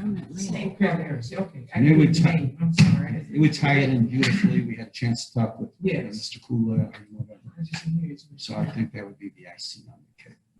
And that's my comments. You're talking about Mark? Larry. Steve. Larry Steve. I have a note to call him to see if I can put him on the agenda for Monday. Yeah, and he tried to call me several times, I think, probably to let us know. He seemed real excited to come. You know, he really acted like he was looking forward to it. Yeah, That's and he what was. some I of the talked to goals him are today. on my phone. And, I think he was just trying to explain what he did. And I want to close out the council unless somebody else on council has something, but I'd like to close out. Thank you, council, for sticking with a very hard topic tonight that we had to look at. I guess the can has been kicked down the road and we've had to look at something very difficult. I want to thank Attorney Hand. I hope I tried to protect everybody because there were a lot of emotions in the room. And if I didn't step up to the plate well enough, I owe you an apology. I just try to get people to look at me and put their energy over here. And I love what one of our neighbors said, Mr. Porter, you know, lay the emotions aside and really hear the facts, what was actually said, not what sometimes our emotions are reality. We really believe what we believe, and nobody's going to change our belief system. So thank you. Mr. Porter's still here. Thank you, neighbor. Appreciate that. City administrator comments. City attorney comments. Oh, no. I'll shut up. No. City administrator, any comments? You're done. Attorney comments. Yes, sir. Very briefly, I hope everybody had a good board. I just want to address, whenever I'm tasked to do something, I do it for you. And whether I like to do it or whether I don't like to do it is completely immaterial. My job is to shoot straight with you and to tell you when there's risks and when there's problems and to identify them using the law and to convey concerns from enforcing bodies, which is exactly what I've done. Like I said, those speak for themselves. And certainly all of that is not predicated upon whether or not someone has done something amazing for the city over a period of years. It doesn't factor into the analysis. The law, unfortunately, or fortunately, I'm not a decider of the law. It does not care about those things. And so all I want to reiterate is, you'll always hear it straight from me, whether it's something I like to say or whether I don't like to say or even discuss. That's all. And that was obvious, and I appreciate it a lot. And I appreciate all the council's comments and the interaction, and we were adults up here. So I appreciate that. I didn't see anybody wanting to shoot each other, so thank you. How about? Mr. Mayor? Yes. I'll just say, Andrew brought something up that reminded me, probably should go on record if any of you are concerned about any action that took place or didn't take place, planning with regard to Lonnie, what was it, the presentation that was made? Oh, the solar? The solar farm. There was no hearing, there was no motion, there was no action taken. A presentation was made by Kinley Horn with regard to solar. The city wanted to continue opening, to amend our ordinances to allow such a thing. No motions, no actions. So as that moves forward, there may be some disclosure or could be some action Mr. Pierpont can take, but I don't want the council concerned that there could be another potential conflict. It was a presentation. Thank you. That was Just good a to hear. presentation. Because, like I say, in the moment, sometimes we embrace things that aren't always quite straight shooting. I know I have. My wife will explain that if you want to ask her. With that said, public comments. So is there anybody in the public that would like to speak? Yes, sir. My name's Wally Dunn, live at 11386 Southwest Kendrick Drive. I would like to reiterate what David Porter said. You hit it right on the head. I think people's emotions get in the way and they're not listening to what's being said. I think these two women have done a great job for the city over all these years, but that's not the point. The point is that it appears there is a conflict. As a CPA for 40-something years, dealing with independence, I know all about conflict of interest. And it really doesn't matter. And like Andrew said, Unfortunately, the law is the law. Now, having said that, can I ask permission to read your memo and also send it to Jack? If this is something that's gonna come up in the next few weeks, I think we both need to understand what this is. Yes, it is. And unless that's gonna be approved. No, it's a public document. It was just scanned and not ADA readable, so we couldn't, post it to the No, agenda. I get that. I'll work with them. I'll email it to them. Well, I'm saying, if, you know, both of us have an opportunity to be on the Yes. board, I think we really need to understand what you wrote and how you wrote all those. I kind of understand conflict, but, you know, you're the lawyer. Right. For sure. I'll make sure both of you guys get it. With conflict of interest, there's several different kinds, and that's what's specifically addressed. Certainly, some types of conflict, there's no reason to believe that there isn't, and others are, you know, other kinds are problematic. Could be problematic. Okay. any Mr. other Winkler, I public- have you signed up to speak. Who? Mr. Winkler, I have you signed up to speak. Did you want to speak, Larry? No, Pat said that I'll be walking home. Oh, okay, well, I understand that. Chief will take All you right. around. Any other public comment? Come on, I'll bring you home. Mayor, I have a written comment that I've asked you for the record. Wait just a minute, please, before we take a vote.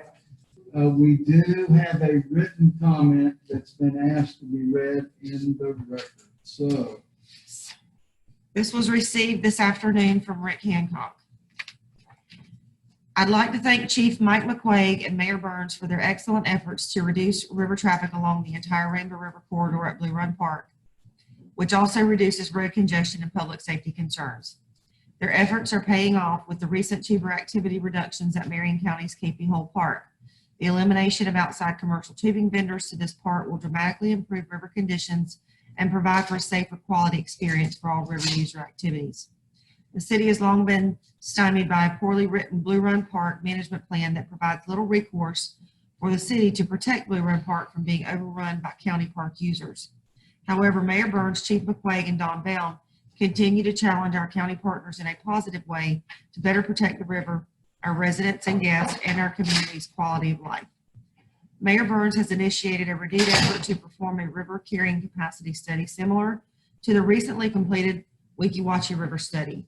Mayor Burns is coordinating the coalition of public partners and in order to fund and complete this study sooner rather than later. I believe this project is the single most important opportunity for long-term protection of our river resource and local quality of life, and every citizen should actively support the city in this effort. This study could provide the framework to establish best management practices for the entire river corridor and to hold all our public partners accountable to follow. I believe that City Council and City staff will ensure that any development, including the current Jim Gissy project, will be the right fit for our river community and will comply with all planning codes and ordinances. I ask the council and staff to aggressively educate the public on the planning process and to encourage their full participation. Informed public participation in all planning processes will help ensure the appropriate outcome for our community while reducing rumors and hearsay at the same time. Thank you, City Council and City staff. You continue to prove that the City of Dunnellon is the Rainbow River's best friend and who every citizen can rely on to protect and serve our unique river's quality of life. The end.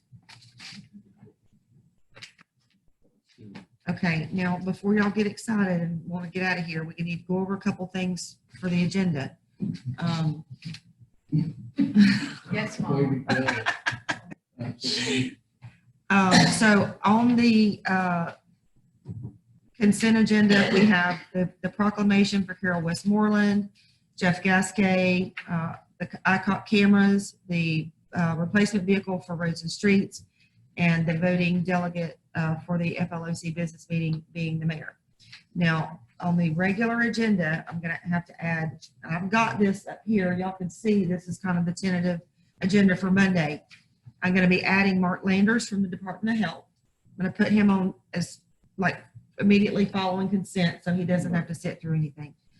A letter, you want us to draft a letter to the superintendent of schools for Monday, for y'all to approve on Monday and sign. Okay, and the FDOT letter, do you need that for Monday? I would, I mean, no offense, if you can, I would do it just that we can have it for, and send it to the FDOT, that it can be there for the enforced meeting. Okay, all right, so I've got that here. I've got accept the warranty deed for Short Tower Way. Andrew, I'll have to also have that agreement, the use agreement on here as well, right? For Roberts, the warranty deed and the use agreement. Yes, right? council will just be approving it in form and authorizing the mayor to sign, and those will be taken care of over the period of the next couple of weeks, because it takes some time to go through the title work. But they can go ahead and vote on these They can go two ahead and approve it in form and authorize signature. and authorize Yes, just signatures some things will need to be done in the interim between then. before it's really all completed. So it won't be signed that night, correct? Okay. I'll call, get in touch with Larry Steve, find out if he can be here Monday. And how am I putting this issue with regard to the planning commission members on the agenda? Am I putting a proposed motion on there to schedule a public hearing? I don't know if that was made clear by the council. That's what I had. If that was a proper procedure, Yes. I wanted to follow the proper So procedure. what you're asking is to initiate whatever procedure is necessary to address this. Yes, ma'am. And so that would mean a proposed motion to move forward with scheduling the public hearing and the written notice. Removal for cause. If that's. If that's, Removal for cause is what is being proposed, and is that accurate? Yes, Then sir. then yes. okay. Take it, yes. The advice of council. I don't think I'm forgetting anything. Yes, you are. But just to be clear, the advice of council, I'm not. No, not about, but the words you just said. My apologies. The trim notice, Yeah, it was, yeah, the certification. the certification taxable value. At the 7.0. Yeah, I've got that here. That goes to consent agenda? And I believe it did last year. If council is comfortable, are you comfortable with the Lauren deal being on consent? You still can take public hearing or public comment on consent items. Is that fine? Yes. Okay, yes, any consent. Is that okay with the rest That's of the fine. 7%, right? Yes. Okay, I think that wraps me up.